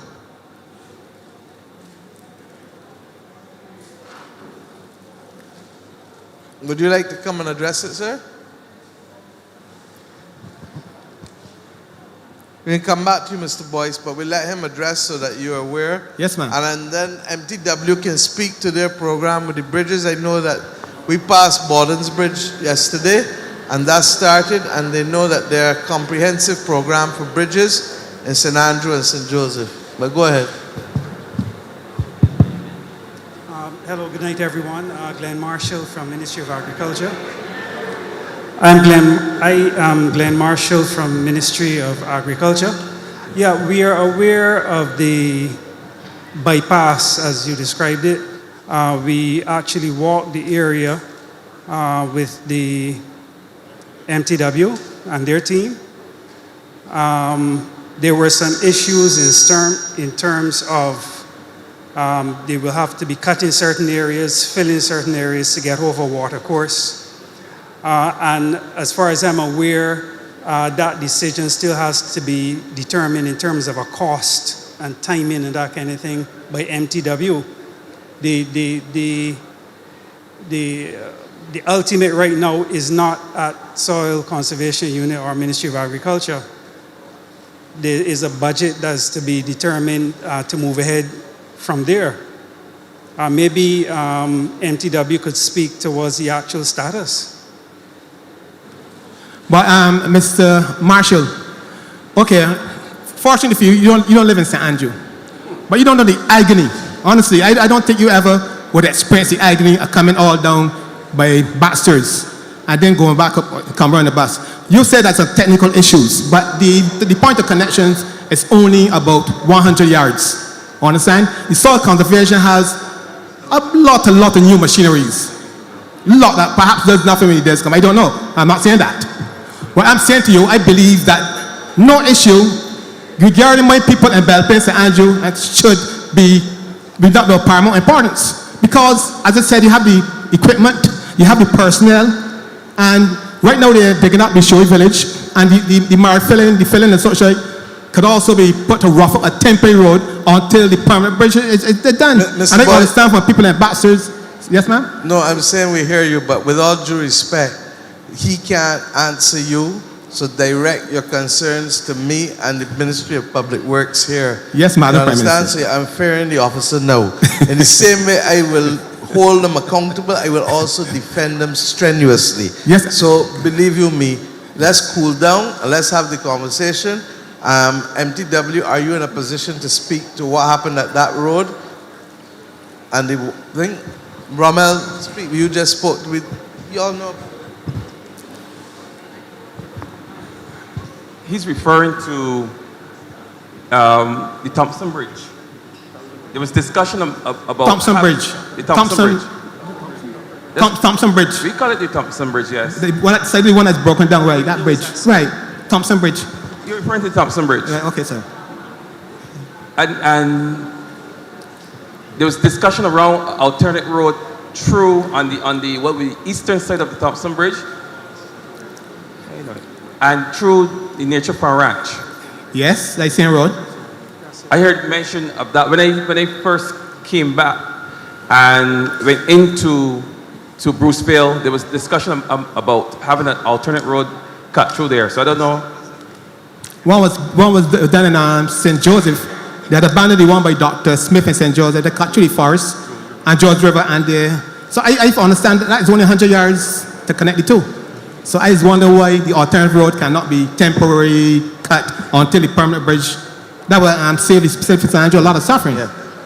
Mr. Boyce, what we will do is that we'll do a site visit, we will look at the roads, both sides, because there was also discussion about a road on the other side across the river. That's not feasible. All right, so we're going to do a site visit at the earliest possible time, and we will look at the possibility of that area being used as a bypass road. Mr. Roy Morris live on the other road that used to be used, so that is not up to the question. But this road is on the right if you come into Belle Plaine. No, I know exactly where it is. And I would have spoken to Mr. Morris about the use of that space where he resides as an alternate road as well. So we're going to look at it, we're going to see what we can do. That road will have to go through the river, and I don't think that we could go through the river at this stage. And hold on. The one thing I know is that we can't decide it tonight. Yeah, okay. Because I hear 3 different sets of things. Okay. And therefore, the one thing to make it clear is, Santia, do the site visit and let us bring everybody together, including soil conservation, with you all, and report to cabinet, and we give you the assurance we'll follow through, as we have been doing with every other. I appreciate that, madam. All right, Roy? We'll follow through. The second point, I don't rush on fast, got a lot of people behind. That I'm trying to make the MTW formerly occupied the space down the East Coast roundabout here. Formerly, the depot, that have been pushed down and that space is vacant. I want to know why kiosks cannot be built for the vendors or people that are selling coconut, because the space right now is doing nothing. Why not the entrepreneurs, like the young lady perhaps could come and open her saloon in Belle Plaine, which is more central. Because 80% of the tourists that pass through, 80% of tourists that pass through Barbados pass on the East Coast. So I wonder why Mrs. Frank can ask the appropriate authorities to build some kiosks for us. Very good idea, Mr. Boyce. And it is something that I will ask them to take up in conjunction with the Rural Development Commission. Okay? And I think the MP wants to speak about another major project that we are about to unfold and unveil that we're working on in St. Andrew, that hopefully will add to the recreational activity and entrepreneurial opportunities for the people in St. Andrew. Rommel? Yeah, thank you, Prime Minister. Let me just take this opportunity to speak to a number, not just one, but a number of initiatives that we have here in St. Andrew. Some that would have started and some that for the future. Now, this one may surprise most of you, but we are looking at Borden's Pond to transform that space into some kind of fishing park, a fishing park facility, a family facility where persons can use that basin as an area where you can do recreational fishing. And not only recreational fishing, there will also be opportunities for persons to set up stalls in that area and kiosks. And those persons will be drawn from the St. Andrew area firstly, where they can set up small stalls in that space, and they can do business there. Now, it may be difficult at this stage to see the vision, just like it was difficult to see the vision for Freedom Square. But I tell you, I toured that area yesterday. I saw the layout of the land, and that area can make a beautiful park in St. Andrew. But it will not just be a normal park, but be a fishing park where families can go and sit down on a jetty and fish with the children, fathers and sons, just like what you would do at the beach. We will be doing that in Borden, St. Andrew. That will be our gift to Barbados. That will be our gift to the people of St. Andrew.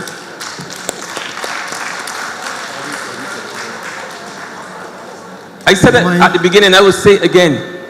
St. Andrew is ripe with offering alternate recreational facilities and activities, not only to us in St. Andrew, but to Barbados as a whole. Now let me just mention quickly our crab night. Our crab night that was just completed last week Friday, which in my mind was a very successful and perhaps the biggest and best crab night that we've had thus far. A perfect example of St. Andrew life. And St. Andrew life itself is a brand because we have things that we take for granted that we can package and sell to the rest of Barbados and sell to the rest of the world. Crab night is just one example. I've seen what was just an activity, a community activity.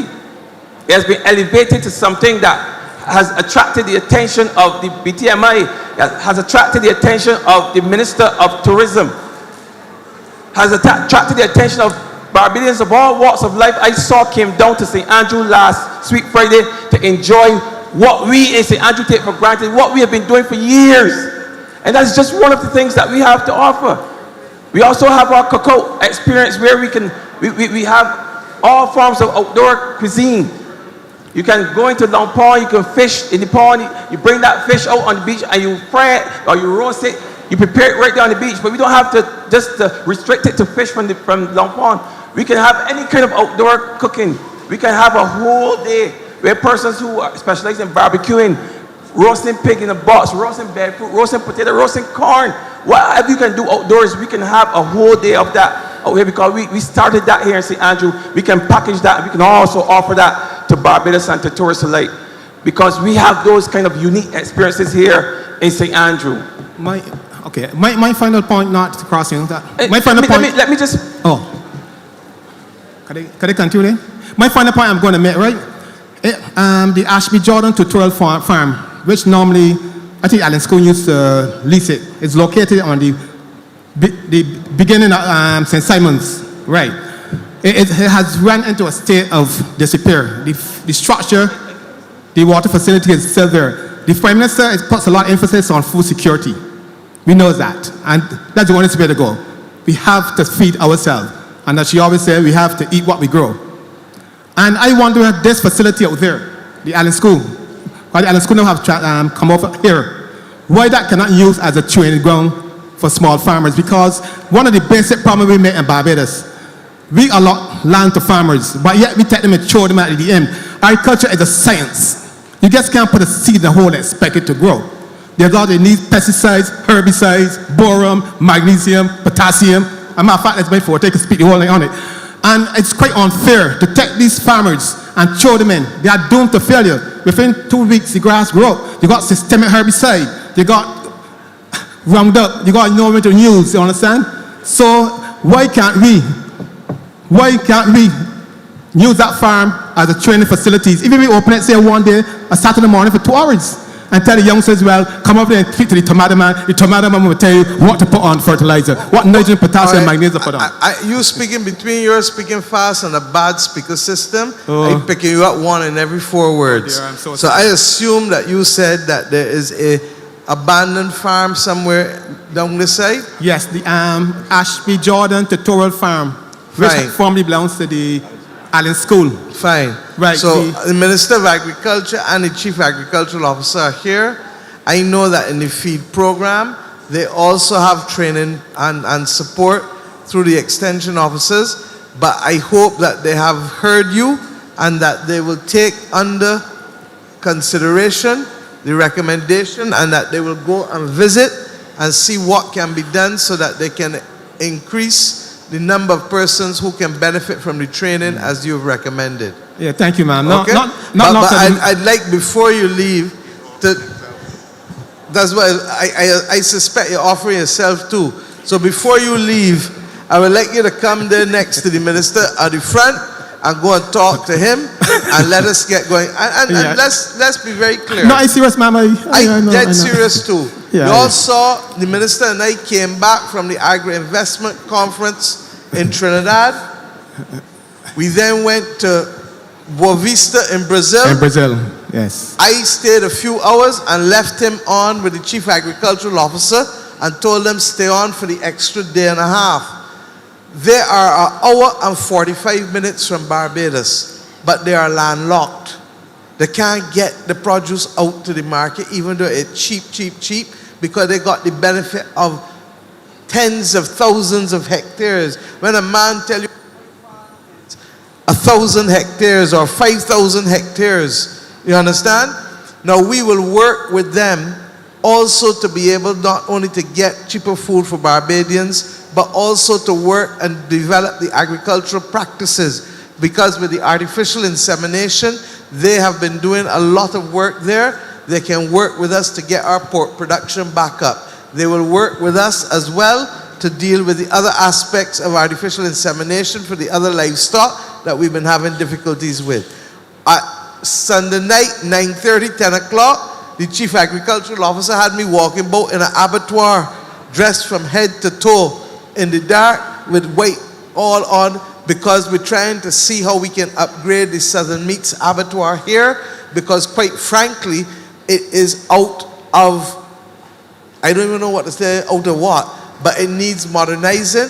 And if Barbados is going to up its game with respect to specialty cuts and meats, we've already brought in a butcher from the UK who came in and did the assessment for us. The report is in, and the Ministry of Agriculture and the Minister have been talking to us about the funding to be able to upgrade and to do the new abattoir and to get the training in an academy of excellence for butchery so that we can have the specialty cuts done in order to service the tourism market and the Barbadian market.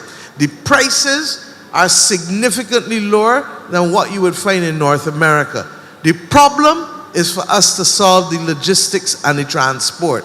And if we can do that, I had a meeting today following up with the Minister of International Transport, who is also here, and she knows and is following up with the airlines to see how, because once you're dealing with perishable items, you can't bring them over land 9-10 hours in Guyana to the Berbice River. That would work for the stuff that is non-perishable. But for the perishable items, we need to find a transport route out.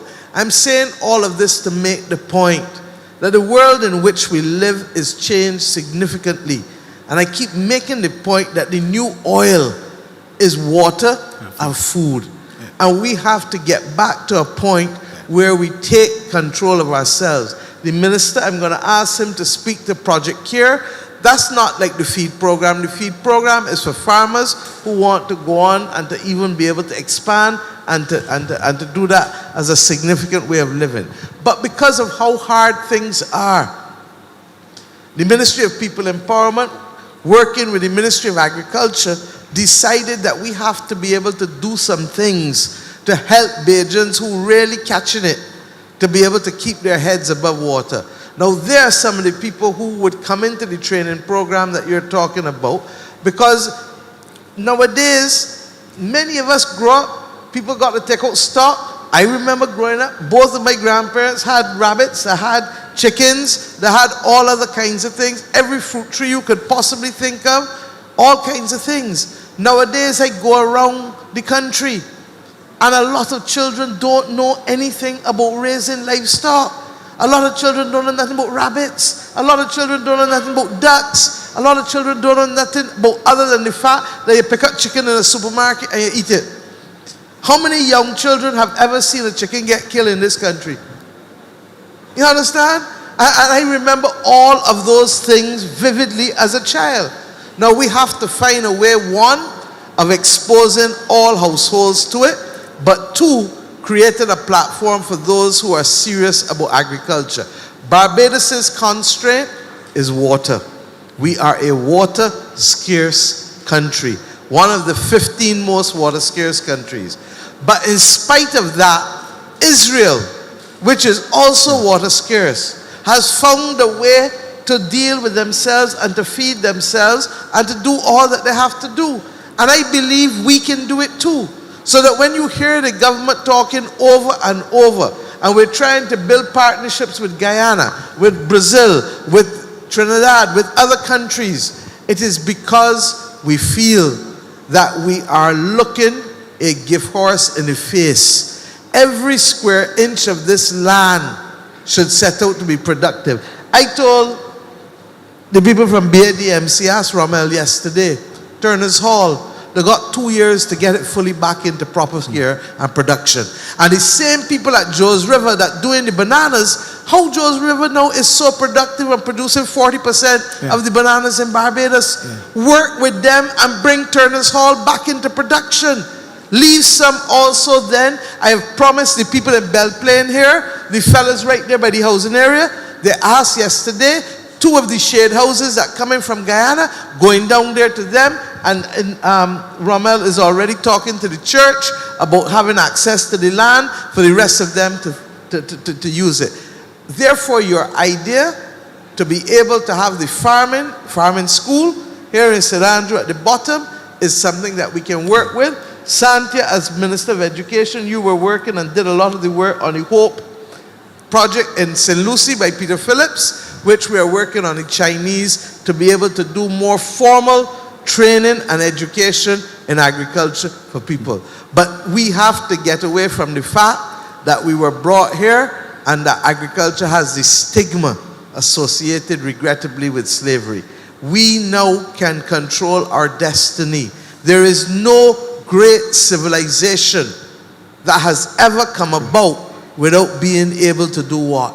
Feed itself. To feed itself. Yeah. And Barbadians have to come to terms with it. I can talk the country through it, but I'm asking each and every one in here to also do their role and play their part in doing it.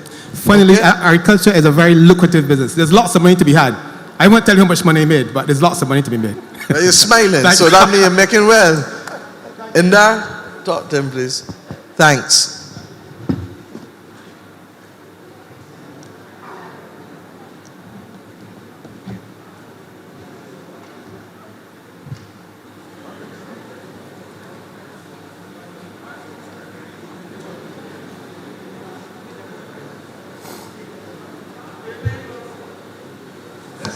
Yes, sir. Good night to everybody. A few concerns that I would like to raise.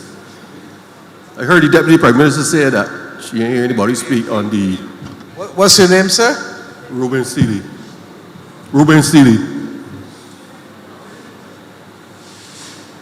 Thank you. You might just have to come a little closer to the mic because we were genuinely having problems hearing you.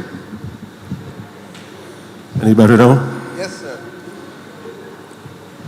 That's better, thank you. Yes, ma'am. I heard the Deputy PM say that she did not hear anybody say anything about the road at Cherry Village that was started yesterday.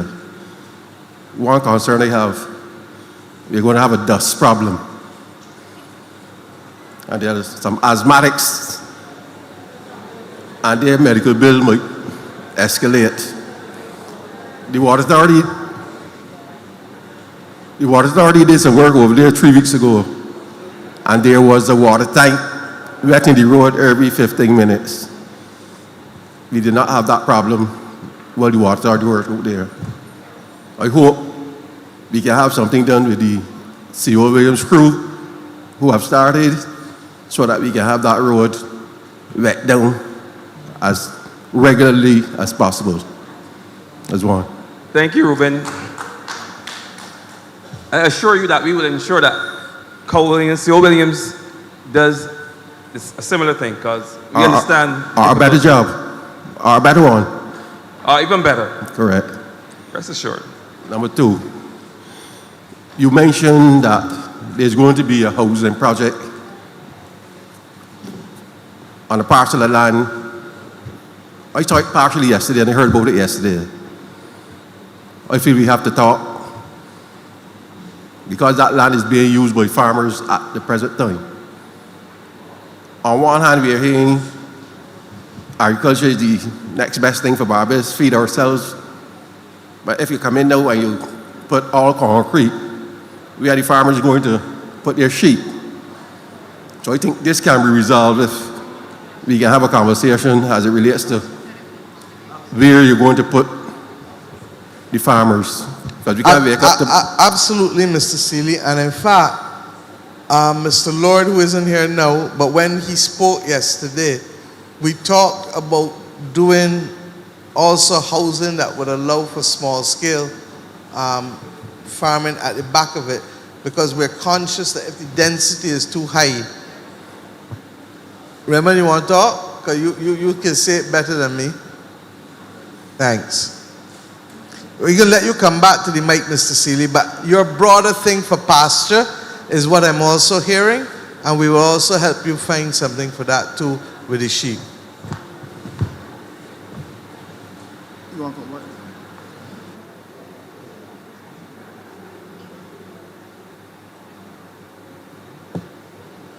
Yes, good evening again. The site we were looking at Shori, and in fact, a lot of the other sites that we're looking at throughout in the rural areas of Barbados, we are looking at national housing and somebody doing a slightly different form of subdivision, where we lease some of the land to do something called homesteading, which people can integrate small-scale agriculture or truck farming, horticulture around their houses. We've been rethinking the process, and it doesn't make sense to go into a wider agriculture area, take out 50, 60 lots for residential, and then push the agriculture to a side. So in terms of balancing what it means to agriculture, what food sustainability, in terms of what some of the other persons, what we're looking to coalesce at. One of the perfect areas we're looking at now is the same Shorigat site that we put a band in paper already for an agricultural band, a residential band, and the lots large enough to do small-scale agriculture. So we're looking at that kinds of things. It's going to occasion a change of how we write covenants and things like that, and people also have to adjust how the way they live and what they accept around them. Because some person, when you build your big expensive house, you don't necessarily want your neighbor to have rabbits next to you. You want a dog, a cat, and a parakeet. So we have to look at some of these things that we're doing, and Shuri, we did the preliminary discussions at work today, and we're hoping to get something more threshed out. But we should be able in places like St. Andrew to merge some small-scale agriculture, some medium-scale agriculture back into the lanes. It also helps with the issue of the drainage and the water retention. So we have to look at it a little differently, Prime Minister. Thank you, sir. Mr. Seeley, you understand? So we will also look, and I'll ask the Chief Agricultural Officer is here, and clearly we'll also need to look and see more about pasture land for those with you with livestock too. Another concern. There are some farmers in the Overhill. This is to the back of Greenland. Farmers where? In the Overhill. We call it the Overhill. This is to the back of Greenland. They need access to water. And they have been told that they would have to run their own main from opposite the Greenland Agriculture Station right up through to where they are. Okay, let me investigate that. I don't know who told them that, but let us do the site visit and investigate for you. Right now, we have drilling taking place, about to take place in Mount Poyer and also at Beaubrun in St. Lucie in order to be able to amplify the water that is being used up there. So believe you me, the government has spent millions of dollars in the last year, 18 months, trying to get access to water for farmers, and we will continue. So I'm glad that you've raised it. I wasn't aware of it, but I'll ask Water Authority to ask the same people to look and see what opportunities there are for accessing the water there, okay? And if a pipe has to be run, then we'll look at BADMC running the pipe in order to facilitate that, okay? Because all it needs is a 2-inch main going about 3/4 of the way, and the farmers are willing to connect to that main. And 3/4 of the way is how much distance? No, I mean just roughly, 'cause I don't know the area you're talking about. About under a quarter mile, less than a quarter mile. About a quarter mile. Or less. So can we agree, Mr. Innes, you're here from BADMC and Water Authority. Rommel, meet with Mr. Innes and Water Authority and go and let us sort it out for the farmers. Okay? And then there's a water catchment where the old dump was supposed to be. On the other side there, they took me to that, but I'm not sure why they haven't done that particular pond yet. But the first time I went to Bordens and to Haggett's, they also took me there at Greenland. So I would have to find out why they haven't. Not that one. They didn't take you to the right one. Which one then? There's the one up in there where they got the sanitation trucks parked. You mean on the other side of the road? Where the dump was to be. Yeah, okay, I got there's you a catchment now. pond there. I got you there. Correct. That So can be used. Water's in it. Okay, so Water Authority, BADMC, go, Rommel, and let us see and try to resolve the issue for you. Another one. hope I could score 100%. Oh, no, I'm taking them off as they come down. I did a few yesterday, but we can take off some more. The fruit trees over at Bruceville, next to the Fun Ranch. Is it possible that that can be leased to a farmer or two who would be willing to look after the trees and then might be able to raise some bees, get into beekeeping in that area? Because out there's bare bush, and you have the mango trees which are unattended. So I don't know how feasible or who we have to speak to get some. Let us look at it, because right now I am looking to ensure that we can get every square inch of land that is idle back into production. And as we just said, if that means also creating opportunities for Bajan families and Bajans, we're going to do it. The Minister of Agriculture will tell you that I've said to him, look at the lands under BAMC and BADMC and let us get as much of them out to people who are interested in agricultural production. And that's what we're trying to do. So I've made a note of it, and we'll get back to you through Rommel, or I may come back down myself and talk to you. Okay? Next one. But thank you. And as it relates to the beekeeping, I want to talk to the country about that too, because we believe that Barbados can move from artisanal honey to commercial. And I am only saying so because there's a bee. You understand? But all jokes aside, honey does not spoil. And there is too much fake honey being sold globally. Barbados is therefore leading a project, Minister Indar Ware and myself, leading a project to be able to increase the production of honey in the region so that the Caribbean can become a global center of excellence for the production of honey. We also believe that a lot of young men and women who otherwise don't want to work for people would be prepared to do this. And the key is getting an offtake, a contract agreement for people to purchase the honey from the people once the honey is produced. So we are at the early stages. A study was done by the FAO, the Food and Agricultural Organization, that looked at how we can do it. The truth is we got the results of the study during COVID, and we're now in the process of being able to execute that so that we can significantly increase the amount of honey production in this country. So your comments are timely. The only reason I'm not telling you yes or no is that if I say yes, I mean it, and if I say no, I mean it. And therefore I want to go and see what we're talking about at Bruceville before the cabinet can sit back and reflect on how we can help you, help the country better, and help your families at the same time. That's fair? Yes, sir. Thank you. Next one. You got 4 or 5 more people. Only two more. Ron. I'm sure you can get 2 more because it's 9:10. All right, this one. Okay. This is in our excitement to get the agriculture going. I see a problem creeping up. The water service or the quality of the water might be compromised. BWA would have to be very strict on the persons who are accessing the water for farming. There are persons who are fertigating their properties. They do not have the necessary water tank or the non-return valve. So whatever residue is left when they're fertigating, that can get into the water system. So we have to pay very close and strict attention to how we let the farmers access to the water that we are getting. I think, Mr. Halliday, you're listening and paying close attention, and Santia, so they've heard you. And the final one.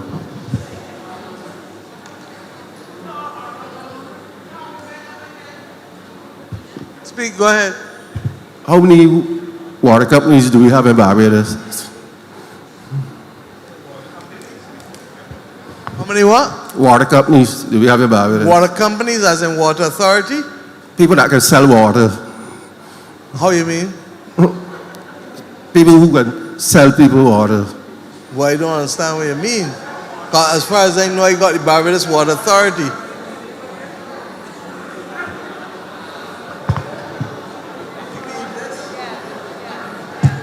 agricultural water or for household? Both. I don't understand, sir. Right now, I would suggest that you just come straight and talk because you got 5 people behind you. All right, we have a situation where there's a chap who is selling water to squatters. If he's selling water to squatters, it means that he ought to be selling water to squatters in Dodds too. Because on what authority is he selling water to squatters, AG? Obviously tapping the water illegally and selling. I can come to the head table and speak to you all. so I won't say any more right now. All right, well, you don't say no more. I won't say any more. No problem. I just want to be clear in my mind if there are other water companies in Barbados. No problem. Go ahead.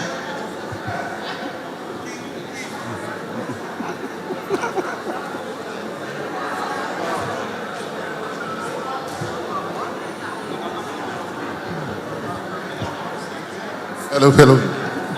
Double R, you have the Prime Minister at a disadvantage. Can we have silence so that we can hear Mr. Halliday, please? I was saying, Double R, you have the Prime Minister at a disadvantage. You need to declare who you are, first of all.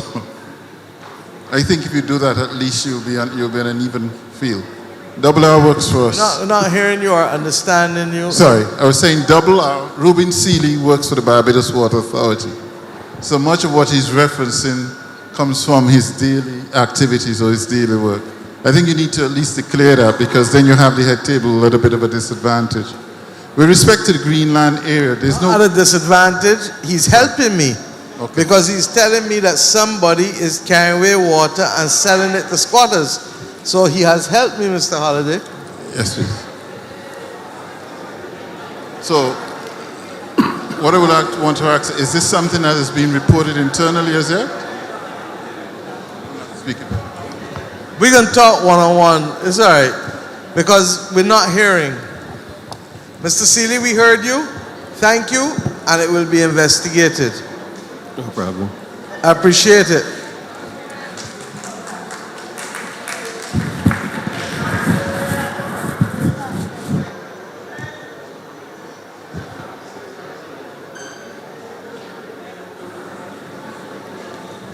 Yes, ma'am.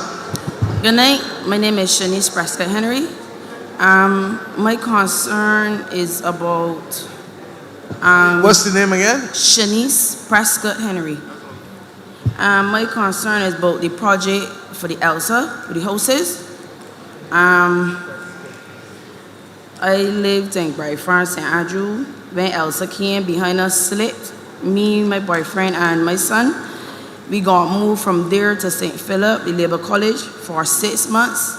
Got moved from there to KFL for a couple weeks. Moved from there now to Warrels Road, Belle Plaine, St. Andrew. And they were on my foundation since November last year. And they started foundation on them.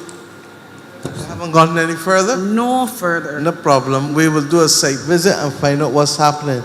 Is it RDC or NHC that dealing with it? I called National Housing. I was told I have a car rural. I just gonna run around. No problem. You ain't gonna get no run around no more. I will deal with it. Just, where's my PA? Just have a word and give her your contact number and let me deal with it. But let me also be clear to everyone. The process of doing the houses has been far more difficult because of all kinds of things to do from the supply chain right back through. And regrettably, we are back into the season again. We've finished a number of the houses, but there are still some that have not been finished, and we're trying hard to work to see how many we can get done as quickly as possible. Yes, okay? please. So my only concern is I don't want to move again. I ain't expecting another baby. So and you want to move back down that side, but I moved from Grice Hill on my family's land, which is Mount All St. Andrew, so say the lower White Hill. So that's family land. I got my papers and everything. Everything's sorted. No problem. We can look at it. Okay, I just wanted to know what was the order or... We can look at it.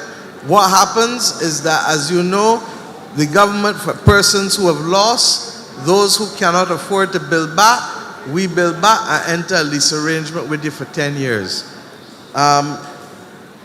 could you, I don't see my personal assistant, but could you speak to Senior Minister Duguid and let him take the information for me? She's over that side. Just go to her. Okay. Yes, please. Thank you. Thank you, ma'am, and good luck. When you due? October 10th? Make it October 1st for me.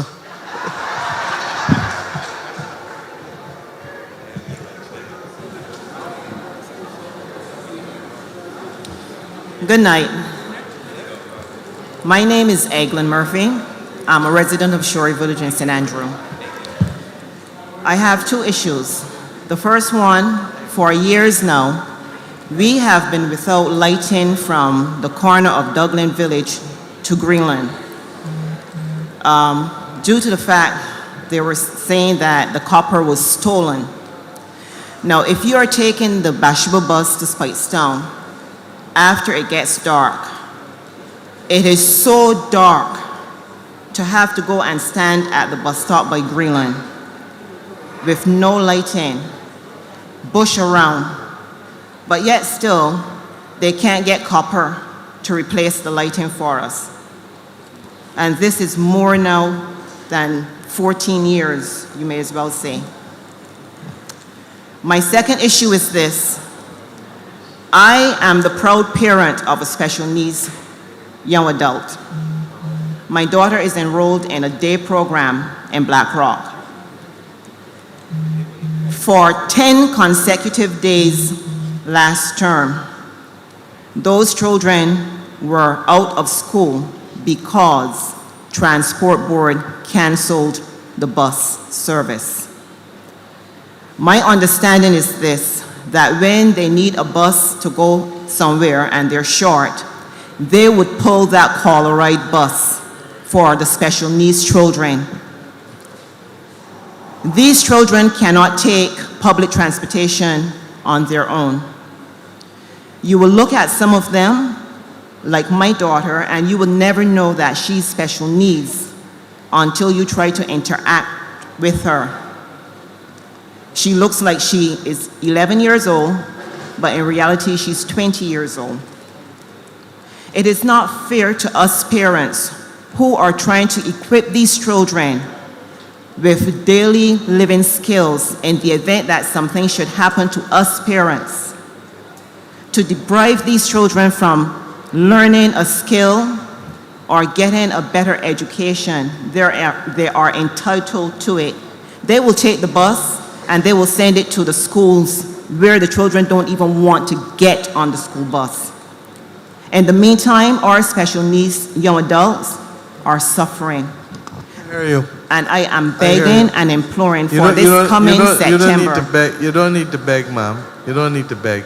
The Deputy Prime Minister is here, and I think she will make and take the appropriate action at the Transport Board to let them know that the one group of people who we cannot disadvantage are those who can least help themselves. Please, and the truth is that in the last 2 weeks we've been talking in education, and I know that Minister Humphrey as well. We're looking to see how we can do. We've set up the commission chaired by Eddie Hinkson, and we really are trying to see how best we can not only help the children, but my dream is to also have a respite facility that will allow parents like yourself to be able to appropriately have the children taken care of for a week or two so that you can get a mental break as well. Yes. Because we're conscious and we may have to work with the private sector and philanthropy on it, because we're conscious that it doesn't only put a strain on the national resources, but that family member who has to take care of that child or that person has a tremendous amount of strain. And as I tell you, I know it. I grew up with an aunt who is deaf-mute, who helped take care of us. And none of us could leave the house and leave her alone in the house. So it meant that as teenagers, you had to exercise the discipline, that somebody had to stay at home, and it just couldn't be freedom as you would like. So I hear you fully. Right. Santi, I don't know if you want to add to it, or you would just follow up. Huh? But you have the sensitivity from working in education too. Yeah, PM. Thanks for raising that, because I think We're looking, even when I was the Minister of Education, at a more specialized type bus as well to facilitate those children as well. I think one of the challenges, as you know, depending on where on the spectrum some of the children are, things like noise also affects a number of our kids. And so I think one of the issues now is being able to have enough buses to be able to do that and to have dedicated buses to be able to facilitate it.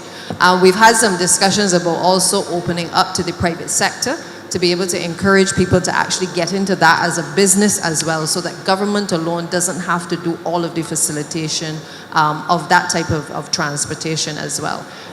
So I just want to assure you, we've been in those discussions with the CEO of the Transport Board, and I know that they're working with some of the persons within the TAP program as well to try to facilitate getting a different set of buses within the mainstream system for transportation. I would appreciate that because, ma'am, I have to travel 4 trips. I take my daughter, come back home, then I have to go back and pick her up, come back home, all because I do not have transportation to get her back home. So I can't work. I can't work. Understood. And you have my word that we're going to follow through on it. As I said, this is an area where I think a society is defined by how it takes care of its people who are most vulnerable. And I feel strongly about that. Thank you. Okay? Thank you, ma'am. Ms. Murphy, right? Yes. Thank you. Who's next? We're going to ask people to be a little quicker because I see 1, 2, 3. How many people in the line? 4, 5, 6. No, we're going to have to hold a thing and hold a break because I got public officials here who also have to go home. So we're going to finish in 15, 20 minutes in order for those public officials who have come in order for them to leave. Okay? I can stay, but they have to leave. All right. Good evening. My name is Jillian Downs-Aline, and I have 2 quick questions. We know that coming into St. Andrew, you have to travel over a bridge. So first question is, do we have someone, any organization within the ministry to check these bridges on a regular basis? Because so many of them have issues. Some of them you can't cross anymore. So I just want to know if that is part of the ministry, someone to constantly check these bridges, especially in St. Andrew, where we have the Scotland District. That's 1. And then 2, in terms of Borden Bridge, which has been dismantled, is it possible for us to have a shuttle that would take you from Borden to St. Simon and Belle Plaine and synchronize it with the bus coming from Turner's Hall? Is that possible for us to do?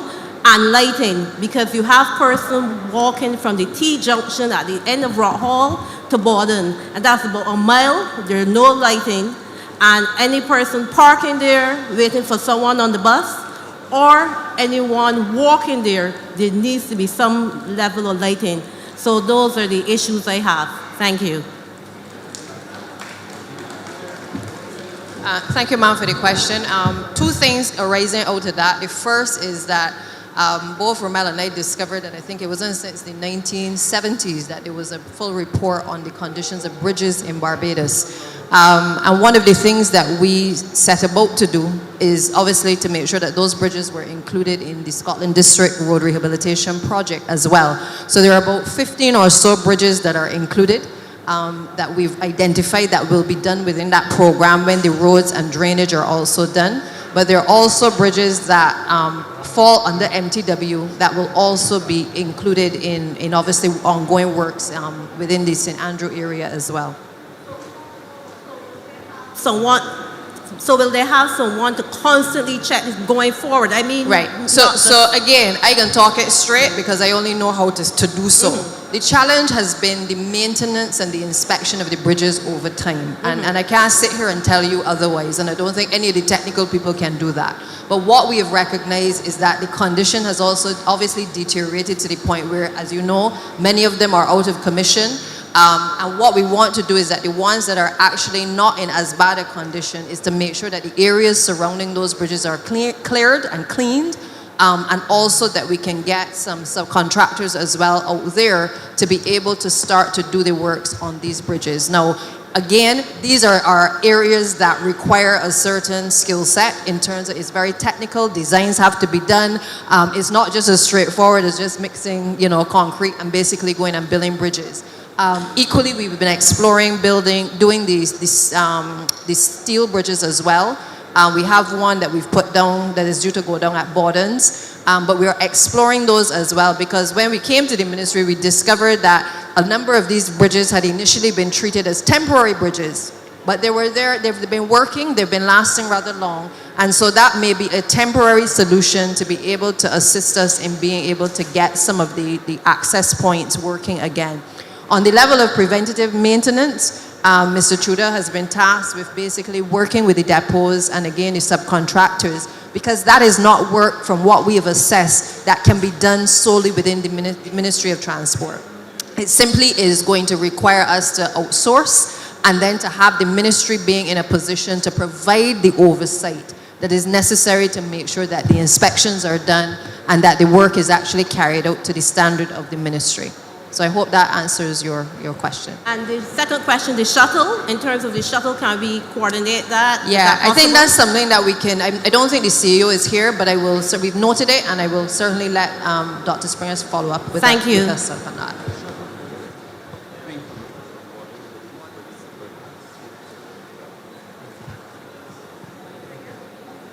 Thank you, ma'am. Who's next? Good evening, Sandra Downs. I have 3 quick matters, and I will be very quick. The first one relates to some land at Belle Plaine, immediately beside Ada Costa Everest Primary. That land is still up in the air, hasn't been settled. There are 4 tenants living there. And like 20 years ago, we were told we may have to move, we may have to stay, we may have to move. And there's nothing final. We don't own the land, and we more so feel like squatters than landowners. So can you please tell me... This is where Belle Plaine? Right beside St. Andrew's Primary, the pasture that's St. adjacent. Andrew's Primary? Yes, there are 4 tenants, 2 to the back, 2 to the front, and the land is still not settled. We heard that the government was going to acquire it to extend the school pasture.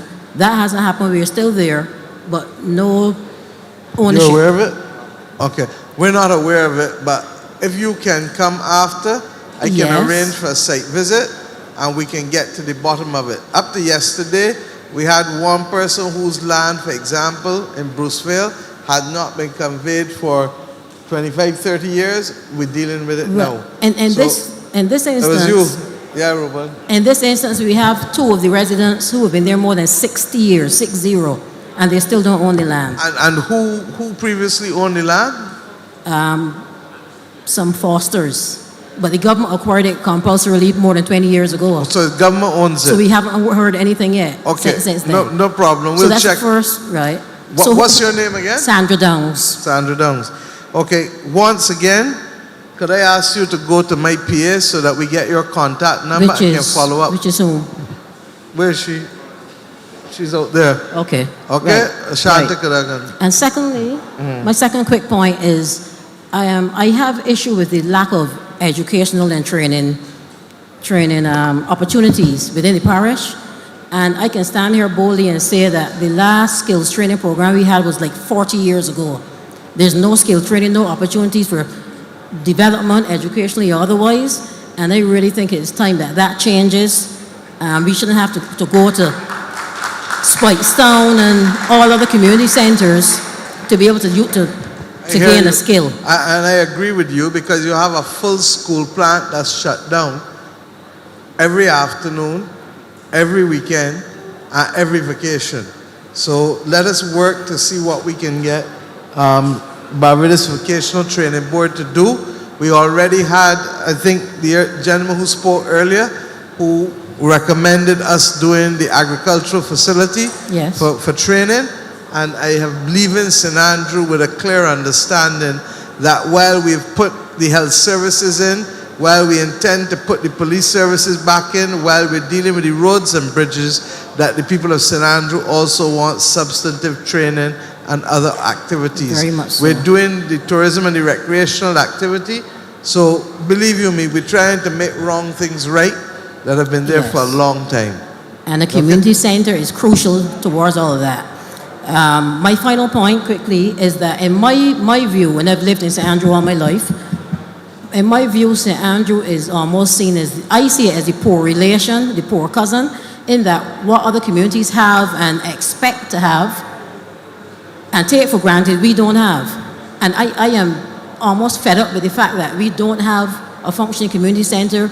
Everything closes down, the children's home closed down, the government daycare closed down 30 years ago, the player park is closed down, the police station closed down, the post office is closed down, the welfare department is closed down, everything is closing down or going out. The sand is going out, the shale is going out, and nothing is coming in. But Andrew, so ma'am, we're going through Ms. Downs. Ma'am, I am asking that in this ecotourism product and project that y'all are looking at, kindly seek to employ St. Andrew residents first. Hold on, my dear. And foremost. My dear. Yes. My dear. I'm listening. One, this government built back the health center and opened it back up. Two, we have pledged, and up to yesterday, Rommel would tell you, and he said it earlier tonight, that whoever gets the benefit of the ecotourism at Bordens gonna be from where? St. Andrew. And all of the projects that we're trying to do, the shared houses, I spoke to the Minister of Tourism after the MP spoke to me yesterday. I spoke to the Minister of Tourism this afternoon about doing a nature hike and lunch in St. Andrew with using St. Andrew tour guides. We also, and that would be a companion to what we're doing with the agricultural activity at Turner's Hall. So suffice it to say that I hear you, but I don't have, nor does he, nor do you, eyes in the back of our head. So let us go forward and do it. And I really feel that what St. Andrew offers is a unique charm and beauty that is not available all over the country. And therefore, we need to treat it with care, and we need to create the opportunities for St. Andrew people. And you've heard me say that our intention is to bring back people to St. Andrew and St. Joseph and St. John in order to live, rather than everybody heading to town to St. Michael and Christ Church and St. James and St. Philip. Okay? So we are with you, my dear, and hope we can work together to make that a reality over the next 5 to 10 years. Thank you.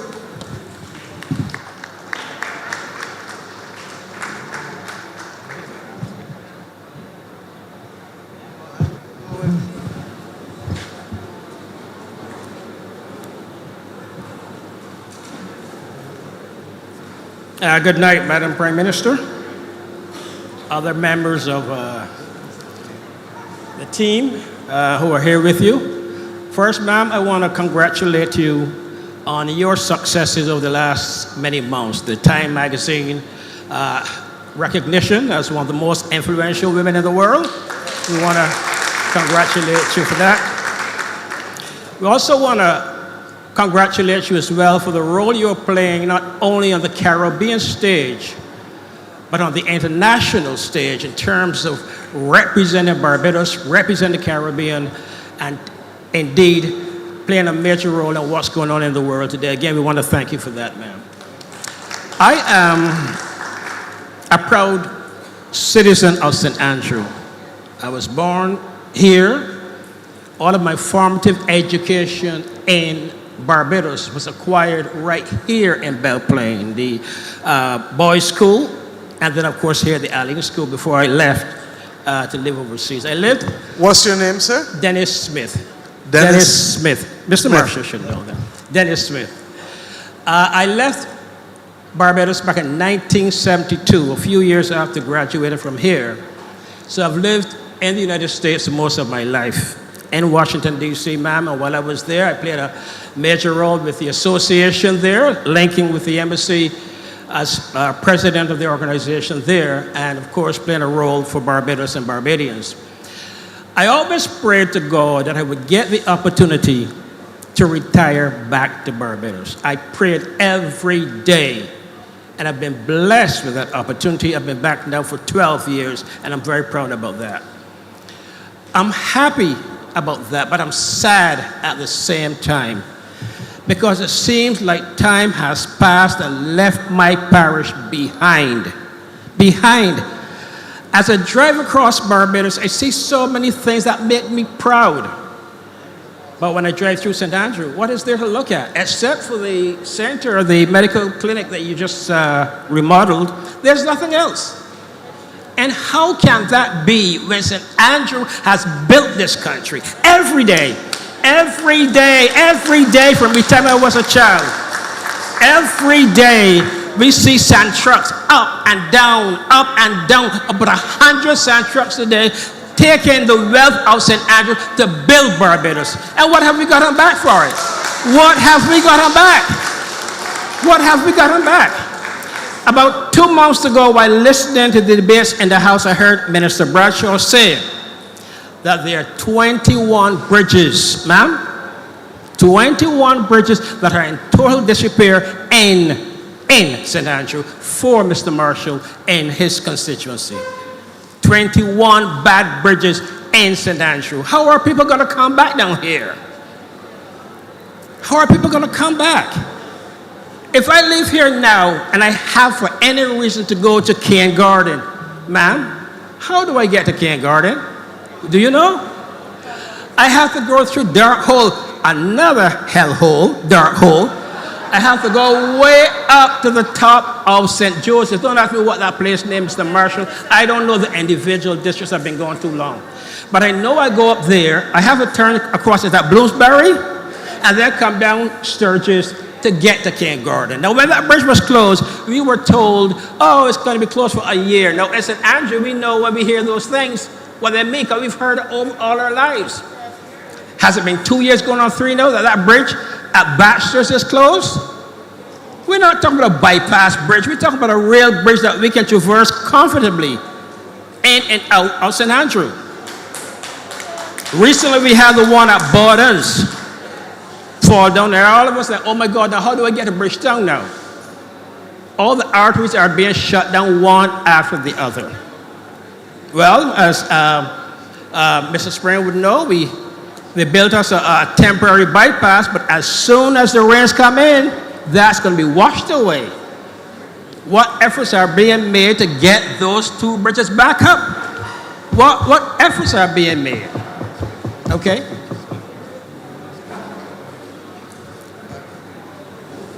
I'm going to let the MP speak, but the technical staff at Public Works are here, as well as the Deputy Prime Minister. But I hope you know that bridges ain't get so overnight. Of course. Oh, good. Just want you to know that. Of course, ma'am. We know that in St. Andrew. Mr. Springer? Yes, thank you for raising the issue of the bridges. Let me start with Borden's Bridge, because that's the bridge that would have been decommissioned under my watch. Phase 1 of the rebuilding of that bridge has started. That will be survey work, work in terms of preparing, but the actual physical work, the one that we tend to appreciate as work, where construction starts, that will start in about 2 weeks. And it's expected that that bridge should take about 3 months, weather permitting, because we are in the rainy season. We are deep in the rainy season, so weather permitting, that bridge should take about 3 months to complete. All right, so you can expect to have that bridge back in commission by year end. By year end? Within 3 months. Okay. All right. So we've started that. Down by the we've end started. Of the year. The process has started, and that would also solve some of the issues with the bus service that were raised earlier. Yes, we tried to tweak the service as much as possible, but the real solution is the reopening of that bridge, and that's what we are working hard towards. The other bridge on the other side, which would be the Thompson Bridge, we're also working towards that. Now, the bypass road would just be a temporary road while we work on the actual bridge. And we have designs for that bridge, and that is expected to start as soon as possible, as soon as those designs are approved. And I think the DPN would have mentioned that earlier. And as soon as those are approved, we would start on that bridge very soon thereafter. So we're working on the bridges. I know it has been more than a year since the Thompson Bridge was closed, I believe it was closed last year, June. But we've been working to see that at least the one at Baxter's is open at the earliest possible time so we can have that access. The one at Borden, so we can have that access back into St. Andrew. But these things will take time, but we will get them fixed. In response to what you said, Dr. Springer, again I say, we in St. Andrew know what it's like to hear a bridge is broken down or a road is broken down and it's going to be ready in a week, 3 months, a year. It very rarely happens. We are asking, please, we need our bridges repaired. We've heard a lot in the last many months about a loan from China earmarked for the Scotland district. And I would hope that these bridges in St. Andrew become part of the Scotland district as far as that loan is concerned. I hope that happens. Our post office, we don't have a post office in Andrew. We don't have a post office. We don't have a police station. We don't have a proper playing field area. When I was growing up here in St. Andrew, we had a community center, a real community center. And as young people, we would have pageants. We would have plays. We have singing competition. When I got older myself, I used to sponsor dances there. What do we have? A little thing, 2 old containers were brought and dropped and painted, and that's supposed to represent us as our community center. The other day I drove through St. Joseph, Mr. Marshall. I went through Bathsheba, and on going up the hill and I saw that new center you have, my heart bled for us. I'm proud of you and what you can acquire, but we have nothing here. There is nothing, and every day we are building the whole nation. Every day. Mr. Smith, stop. Honestly, I don't know how many times to say it. I'm sorry, I can't hear you. I don't know how many times to say it. The government is planning out. There are people who wanted stuff before we did the healthcare clinic here. Morris Bayer Clinic in St. Peter needs work. We built the one in St. Andrew before we went there to do the work there. The geriatric hospital and the St. Philip District Hospital needs work. We came here. Trust me, I hear you. But you're asking me and you're asking this government to fix overnight what was destroyed over 2 to 3 decades. Even longer. Well, worse still then. So that, give us a chance. Okay. You have a new member of parliament. Right. Let me finish. You have a new member of parliament who has impressed me considerably with the way in which he has hit the ground. He knows all of the issues on transport. He knows all of the issues with water. He knows all of the social issues. But more important, you know what impressed me? That everybody I see interact with, he know them by name. By name. And he has been making the case. It is he who come and tell us that the church want to use the center and to get the building by Elaine's Canterbury, and that we will probably negotiate with them to get the land in the back so the boys in Belle Plaine and the girls in Belle Plaine can do farming. It is he who come and tell us about the crabbing. It is he, we ain't talk about isolation cricket ground yet. It is he who want isolation cricket ground as the Academy of Excellence for villages for cricket in the world. And it is because of him, you see me here looking at my phone. One of your own residents, Mr. Cummins from Hillaby in St. Andrew, is one of the owners of the Royals in CPL and is trying to see how we can work with Rommel to bring more activity here in St. Andrew, because we are conscious. You heard me say it earlier. We are conscious of the fact that governments, not MPs, but successive governments have ignored the potential. We do not intend to do so. And when you see the community center by Dale or the same health clinic in St. Joseph, it is because for years nothing was done. But we in an IMF program, we forget that. We are in an IMF program. And in spite of that, we are bringing services to the people. All I'm asking you for is patience. Because, believe you me, Santia went in the ministry. How does a report stay dormant No, let me talk straight. How does a report stay dormant in public works for 50 years on bridges? How?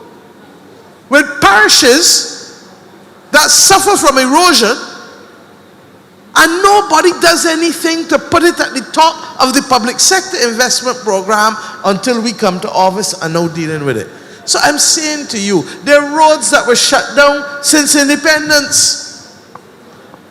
And we coming in Fruitvale, and we coming after them. So I want you to help me help you. But that's one of the reasons I came back to Barbados, and that's one of the reasons I'm living in St. Andrew, because I intend to speak up for this parish. Well, I'll say something. Well, you realize that you're not the only one speaking up. Sure. Everybody is. I'll say something though. You have, luckily, speech is reaching a receptive set of ears. Yeah. Left and right. And you have already seen the work that we've started to do. The truth is that it is a long process because by your own admission and my admission, the neglect has been there for the majority of time since independence. I am not going to say that the parish was also penalized for having the first woman MP by beginning to believe it now. And therefore, having the first woman MP, I'm going to make sure as the first woman PM that I do wrong, make things that have been wrong in St. Andrew right. Because quite frankly, I've made the point. This is the essence of the charm of Barbados in this parish. You come now, I come down to Darkhole this evening and I see the issues. But with all due respect, Santia, how much capacity we got in MTW to do that and to do everything else that we're doing? And that's the problem. That is why the Scotland District Rehabilitation Program that was started yesterday with the Chinese, $230 million being dedicated to St. Andrew. Now, I wish the project could have started before, but straight talk, COVID come along, and as you know, you saw what China has done to the whole world. China shut down on the basis of it. So getting the project to where we are today has taken much longer because of COVID. So I give you the assurance you can get done. But I just want us to be patient and to recognize that with the best will in the world, we cannot change in 1 year what took 50 years to destroy or to ignore. I would say, ma'am, I've heard a lot about the Scotland District Reclamation Project. It would be nice as part of really developing the Scotland District if we could have a highway, a very good road that leads from up on the top of Morgan Lewis, coming right down across the East Coast Road, going across Gags Hill, and open up that part of Barbados, St. Joseph and St. John up to Codrington College, that people can traverse. We hear you, and I encourage you to have a deep conversation with Rommel and to see what else we can do in terms of opening up. But believe you me, we're going to fix what we have first to satisfy, and then we're also going to look at opening up Remember, ma'am, we're looking for our bridges. But I want to compliment you in my conclusion. No problem. I just worried about the time, yeah. And I thank you for your compliments, but you got three people behind you. In conclusion, I think under your leadership, we have an opportunity in this country to go to heights we haven't gone to in a very long time. We're going to leave in your hand, but we shall be watching you. I thank you very much. Absolutely. Thank you, sir. And don't forget to speak to Mr. Springer for me on the idea. Yes, ma'am. We're going to finish with these last three persons because we're conscious that the hour is late and we started from 6:30.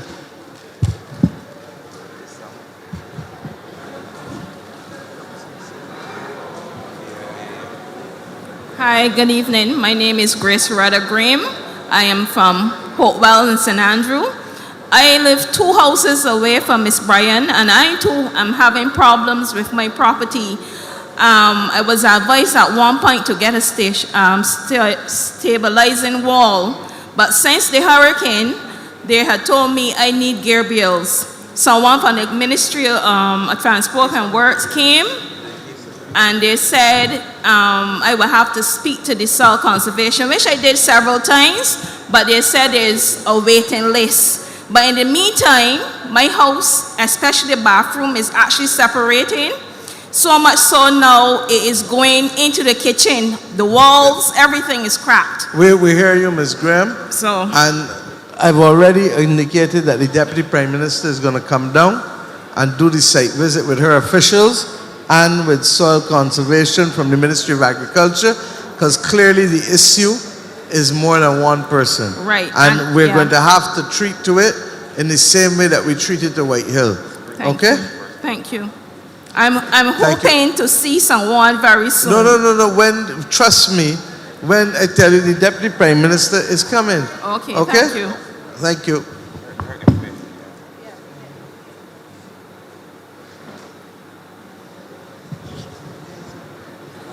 Good evening, everybody. My name is Stephanie Boyce, and I want to address an issue that MTW caused. I'm hearing Scotland District slippage and everything, but this is actually a problem that MTW What's caused. your name, sorry? Stephanie Boyce. Stephanie Boyce. And you're from where? Chalky Mount. Where? Chalky Mount. Chalky Mount, too. December coming will be 2 years that I was contacted from somebody from MTW. The road when you come down Basics, to turn around the corner when you pass the church, apparently was too narrow. And we had a couple of misses in terms of accidents, and actually accidents. So I was contacted and asked if I would be allowed to give some of the land in front of my home so that they can widen the road. And I agreed under the condition that it would have been fixed as soon as possible. December coming out is almost 2 years. I have nieces and nephews who traverse the area. And if you pass by me now, I mean, people are calling me and telling me, but in front of you look ridiculous. The land is actually slipping. It's about 3 feet now away from the house. And I am asking MTW to be proactive instead of reactive and have it done. It is really ridiculous. And I sit and I hear, have patience, it will be done, there are receptive ears. So I'm hoping that this evening, MTW is really having receptive ears and they will come and have it done.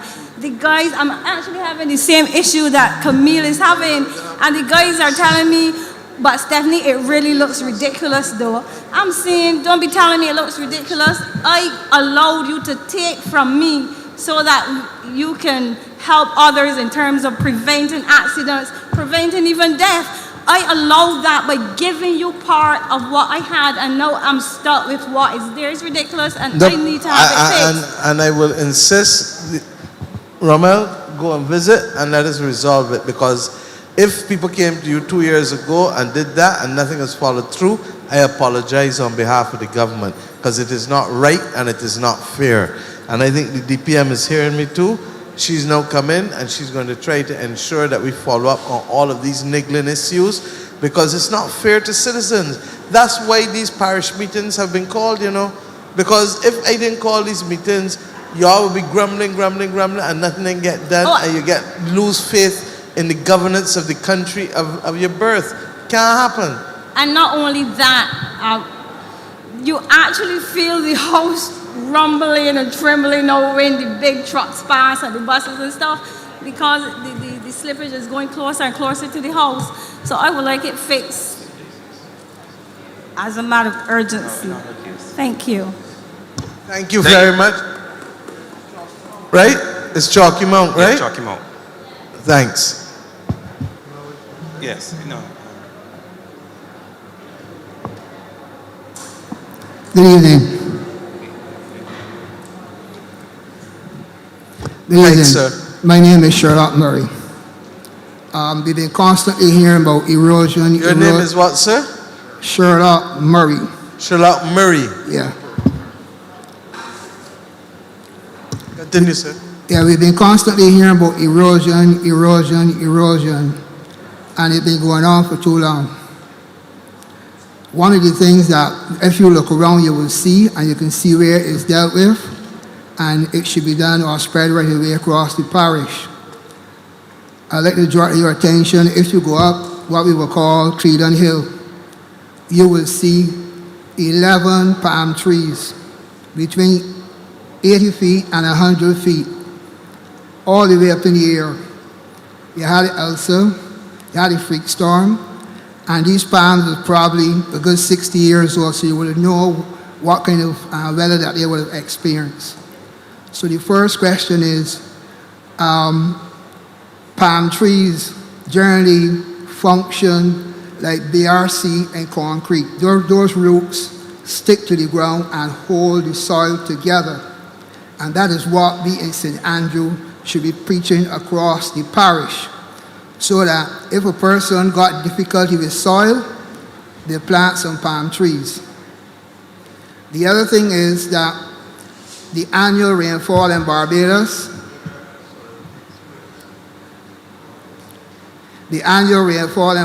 is between 45 and 55 inches per year.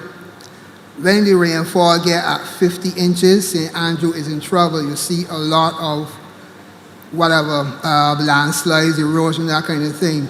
So one of the things that whoever is responsible need to find out, because the Canadians did it many years ago, which tree drink the most water. So if we had an idea of the tree that drink the most water in Barbados, then we could plug them in along with the roots of the trees that I just made mention of, so we could stick them in areas. Now, let me show you where it happened many years ago. If you go over to Sedge Pond, the people who were responsible then planted a series of coconut trees. It is the biggest area of coconut trees in Barbados. And nobody ever hear about soil erosion in Sedge Pond since that time. So we are struggling, trying to figure out how we can deal with these problems when they got plants out there that have roots that can fit in the ground. You just can't plant any and every tree. There's a famous story that one tree in Chalky Mount had 3 landowners. And it's because it moved from this person to that person, all because of landslides. So we need to determine which tree that we can plant in St. Andrew. All going up Chalky Mount, around St. Simon's, those kind of trees should be planted to stabilize the area. It's my belief that the bearfruit tree will drink the most water. And for person who don't know, I have a bearfruit tree and I reach between 5 and 7 harvests a year. It will look like a nuisance, but it is true, because people who just got an individual tree and they pick a one bearfruit and they're dropping all over the place, it becomes like a nuisance. But it is time we plant plantations and bearfruit in Barbados or in St. Andrew, so that we can develop industry from it. And everybody inside here knows there's a multitude of things that you can do with bearfruit. So we are sleeping on a massive business that we can do, and it's all simple in terms of planting some more trees. At the moment, I'm developing a rabbit feed out of bearfruit. So I believe other farmers can do it because it's very simple. It's very simple. Bearfruit, there's no other tree in Barbados that is bear 5-6 times a year, and the fruits, and very often, is between 3 and 5 pounds. There's no other tree. So it's about time that we address St. Andrew from that aspect in terms of planting food that the people can use, and at the same time it helps dealing with soil erosion. Thank you. Mr. Murray, I want to thank you, but also not only for sharing your knowledge, but I'm conscious that you stood up there patiently. You didn't come to do anything other than to share knowledge and to ask the people at Soil, Ministry of Agriculture, and also Public Works by extension, all of us, to apply our hearts to wisdom and to look at the evidence of where the land is holding and where it is not. So I would like to invite you to meet also the Minister of Agriculture is here, and I keep making the point that local knowledge matters. And he's sitting down over there, and if before you leave you can exchange numbers with him, I would be grateful, and for us to act and investigate much of what you said. Okay? Thank you, sir.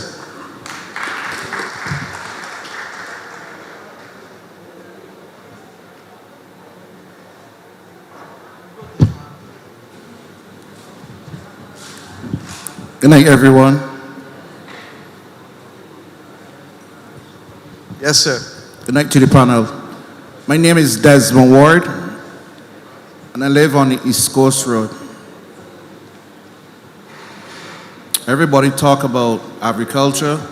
I know we talk about other things, but tonight I want to talk a little about ecotourism and things to help to bring back in live activities and even economic activities in St. Andrew. All right, we're well aware that St. Andrew is a part of the national park. I heard you said earlier that St. Andrew is one of the most beautiful parishes in Ireland, which we all agree. But I also want to know it's being neglected. The thing about it is that even if you look at the rivers can also bring economic activities in terms of ecotourism. The rivers of St. Andrew have been neglected, not only bridges of being clean for years. One, I guess I agree that they never had any equipment, but now the soil/MTW have equipment. And I'm hoping now that we will have an annual cleanup of the rivers before the hurricane season. If you look at the East Coast, for example, the debris comes, St. Andrew East Coast is the last artery to the catchment area of the water comes from all over St. Andrew to head to Long Pond. Being at Long Pond, the East Coast Bridge is so narrow in terms of the culverts. When the trees come down, it turns sideways and block the road. But what we would like to do is that on an annual basis before hurricane season, if we can get all the rivers, not only bridges, rivers clean, so that the trees, the old trees, what able to break down, come down to block the East Coast Road. That's one. Two, I want to know what is the government's plan for Belle Plaine area / Long Pond. The area of Long Pond. The Ministry of Agriculture is now looking at it, and in early discussions, they're about to go and talk to the property owners to see whether there's an interest for them to become involved in aquaculture. So it is too early for us to say, because only today, where's Mr. Innes? He's gone? He's gone? So the Chief Agricultural Officer can tell you that they will be talking to the owners in the area, because we've been advised that there's a lot of potential there, and it is up to the owners to decide if this is an area of activity they want to go in. If it is, it's probably better off for us to form a central company and give everyone shares and to work and see how we can do it. If that doesn't work, then we can look at other things to do with it. But those are one of the options that's been put on the table. Okay? All right, my pet peeve now. We have an area of the ruins of the train line on the East Coast Road. Yes, it is very, very need of urgent repairs because of the neglect. I'm begging the government, this administration, assist us, the St. Andrew Independence Committee, along with other private persons in the area, to have that area cleaned up, because it's a very fantastic tourist attraction, and it can always also bring revenue for young people, young entrepreneurs in St. Andrew. You'll be able to sell the grapes, the fat porks, the cashews, all those stuff in that area. So we just need to help to get that area spruce up, beautify, so that we can get a nice ecotourism in that area. Thank you. Thank you, Mr. Ward. Well, you know the process has started. We've been working together for a number of months now to beautify that area, the old train line. We've started the cleanup. We've started the cleanup of the river and the water course on both sides of the road. That has started. So everything you just described there, you just mentioned, we have already started the process. And we have brought on the BTMI. They toured the area with us. You were there, and we spoke about having that area turn into some kind of park and those ruins preserved. Because yes, there may be still aspects of the old train line in other parishes, but I think that where that one is located makes it perfect as a tourist attraction. And not only in terms of its heritage tourism, but I think as wellness tourism is concerned, when you come to that area and you sit amongst those ruins and you just look at the surrounding hills and the rock formations, it relaxes the mind, it soothes the soul. I have been there with you on numerous occasions. I see the tour buses, they come and they stop there and they just vibe that natural beauty that we have right there so in Belle Plaine.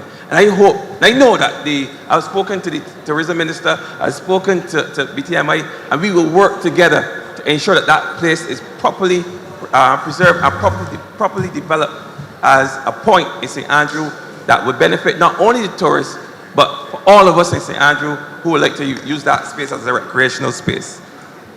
So that's something you can look forward to. And that's just part of, and let me just wind down, because I don't want to come here and don't speak about the mega project that is the Walker's Reserve. We have a wonderful, just excuse the PM, she's just stepping away. She'll be back shortly. We have a wonderful project right here in our backyards, and a lot of people in St. Andrew do not know about it as yet. We have agro-tourism, we have ecotourism, we have a facility that speaks to climate change. All of that happening right here in St. Andrew, aquaculture, everything. And that is one of the areas where I believe we can start the groundwork in building out our ecotourism product. We cannot talk about ecotourism in St. Andrew without talking about the Walker's Reserve. And I can speak with passion about that facility because I know the gentleman who owns and operates it. I know he's a friend of St. Andrew and has supported all aspects of St. Andrew life. And as far as employment, I know the question was raised earlier about creating employment for St. Andrew. And yes, the government would do their part, but yes, the private sector will also have a part to play. And I think Mr. McNeil has been playing a part in employing St. Andrew people for years. And for what I'm told, when that project is fully developed, that project can employ up to 100 persons, most of whom will come from right here in St. Andrew. But I just want persons to take advantage, St. Andrew people, take advantage of what is right here in your back door right now. Go down to Walker's Reserve, see it for yourselves, see some of the work that's being done down there, see some of the sites, get some education, some awareness in sustainable living. These are the things that we can build on and we can package, as I said earlier, and sell to the rest of Barbados. There's no place else in Barbados, there's no place else in the Caribbean that can produce what we have down there at Walker's Reserve. And as we transition from the sand quarry to ecotourism site, we can see how that would benefit this entire community. So we have started and we will continue. And I know the Prime Minister have mentioned earlier the Isolation Cricket Ground. Most iconic cricket ground in all of Barbados, second to none. And I believe that also has tremendous potential in terms of a tourism product, a product that could generate funds, a revenue for this community. That's why I'm going to, as I said, speak to the BTMI, speak to the Barbados Cricket Association, speak to Mr. Cummins, speak to whoever I have to speak to ensure that there's some kind of tournament that will emanate from that facility. I don't see why every team, every cricket team that comes to Barbados, whether it be regional or international, should come to Isolation Cavaliers Cricket Ground and play cricket there. In fact, for years I've been seeing touring teams come there. But we need to structure something right here in St. Andrew that will encourage teams from right across the Caribbean, right across the cricketing world, to come to Barbados, to come to St. Andrew, and to play cricket here. And I'm sure that will augur well for the entire St. Andrew community. But those are just some of the things that we have to offer. And yes, we continue to offer. That's what we do. We give to Barbados. We give them sand, and now we're going to give them recreational facilities that are second to none. We are well poised for hiking. We have the best biking routes and trails and all such like. We have them right here in St. Andrew. We have the best views. If you go to Cherry Tree Hill, yes, it leads into St. Peter, but the majority of it is still in St. Andrew. You can have the most beautiful view of the East Coast anywhere to be found in Barbados. And that is what St. Andrew is all about. St. Andrew life, St. Andrew terrain, St. Andrew geography is unique and second to none anywhere. So I want all those persons who have already started the process of beautifying St. Andrew, those persons who have started the process of bringing awareness to what we have in St. Andrew. And I want to just to harken back quickly to our crab night, because this is something that we have given to Barbados that I believe that we can scale up and we can build out a festival right here in Belle Plaine that would rival the Oystins Festival in Christchurch. We need that kind of facility. We need that, something like that in the north of Barbados, and there's no place better than Belle Plaine for a festival. And we already have all the raw material. We already have the skill set. We already have the people. And we already have, all we need is the will to build it out and create it so that it will benefit St. Andrew. St. Andrew is, I said this is our season. I said that last year when we opened the outpatient clinic. This is our season, and good things come to those who wait. We've been waiting for a long time, and now we want to see the good things, but we have to make those good things, because those good things will emanate from us, and I want a lot of these things to be organic. They already are organic, but it's up to us to build it out. So I know that the hour is late, and some of you are at this stage where you're looking to go home. I don't want to end the event before Prime Minister returns, but I think I've said enough as it relates to what we are willing to do here in St. Andrew. We are a unique parish. We are a unique group of people in Barbados. And I would say that to anyone. I've come down here and I've experienced what a life that I believe that can be branded. But it's up to us to build it out. Yes, sir. Good night, everyone. My name is Timothy Maynard, PS in the Ministry of Housing, Lands and Maintenance. Before you close, Timothy Maynard? Sorry about that. Timothy Maynard, Ministry of Housing, Lands and Maintenance. Just wanted to give a quick update on the post office. It's my ministry that's responsible for building and repairing that post office. We've already done extensive work on that post office, and I can give the assurance here that we should complete those works within the next 8 weeks. Thank you very much.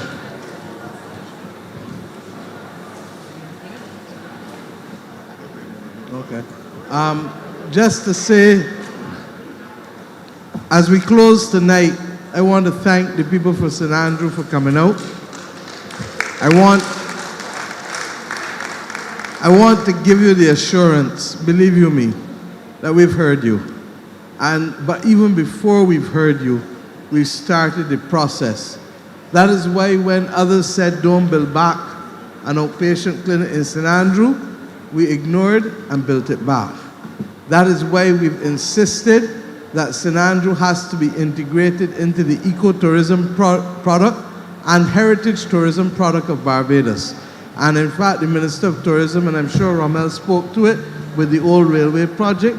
We heard about the Bordens project earlier. You heard about the Isolation Cricket Ground project. You know about the crab lines that the crab nights that Rommel and them have been doing, and that they want to include others across the country. You've heard that water has returned to White Hill.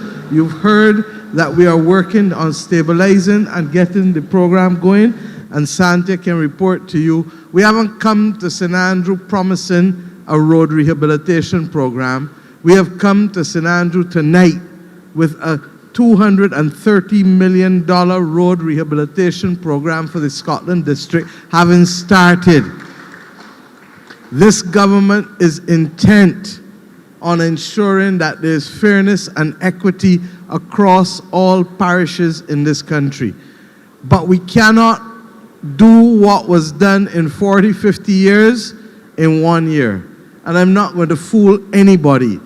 I feel your frustration. We're going to work with you. the public education and the public sensitization program that has to take place as to what can be permitted with the soil structures that St. Andrew has is going to be critical. And for too long, we have just allowed people to go ahead. People should really go to town planning in some instances. In many instances, they haven't. But we need to advise people that what they're doing is putting their money at risk if they go and build in certain places without the appropriate planning or without the appropriate engineering advice. We are going to work with you to make that information commonly known. We will also share with you what you can do to protect yourselves and to protect the investment in those circumstances.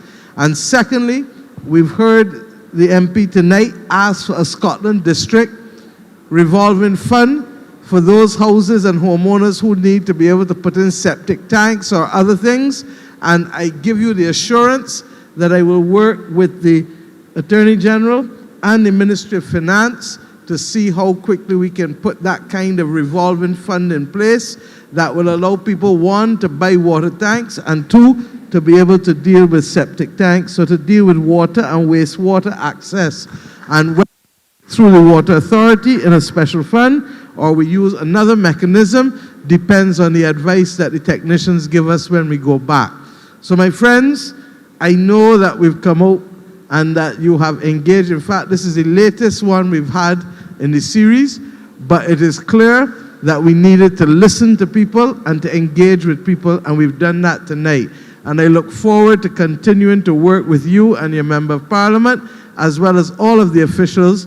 The soil conservation people know I have a special interest at Haggett's, and I intend to make sure that that is done and taken care of in a way that benefits the people of St. Andrew, and the shade farming and the agricultural activity that Rommel has asked for, we will also seek to deliver. So good night, God bless, and let us work together to make St. Andrew better and stronger and capable of seeing more people wanting to live back in the parish of their birth or to come and join the people of St. Andrew in a beautiful parish in the country. Thank you and God bless.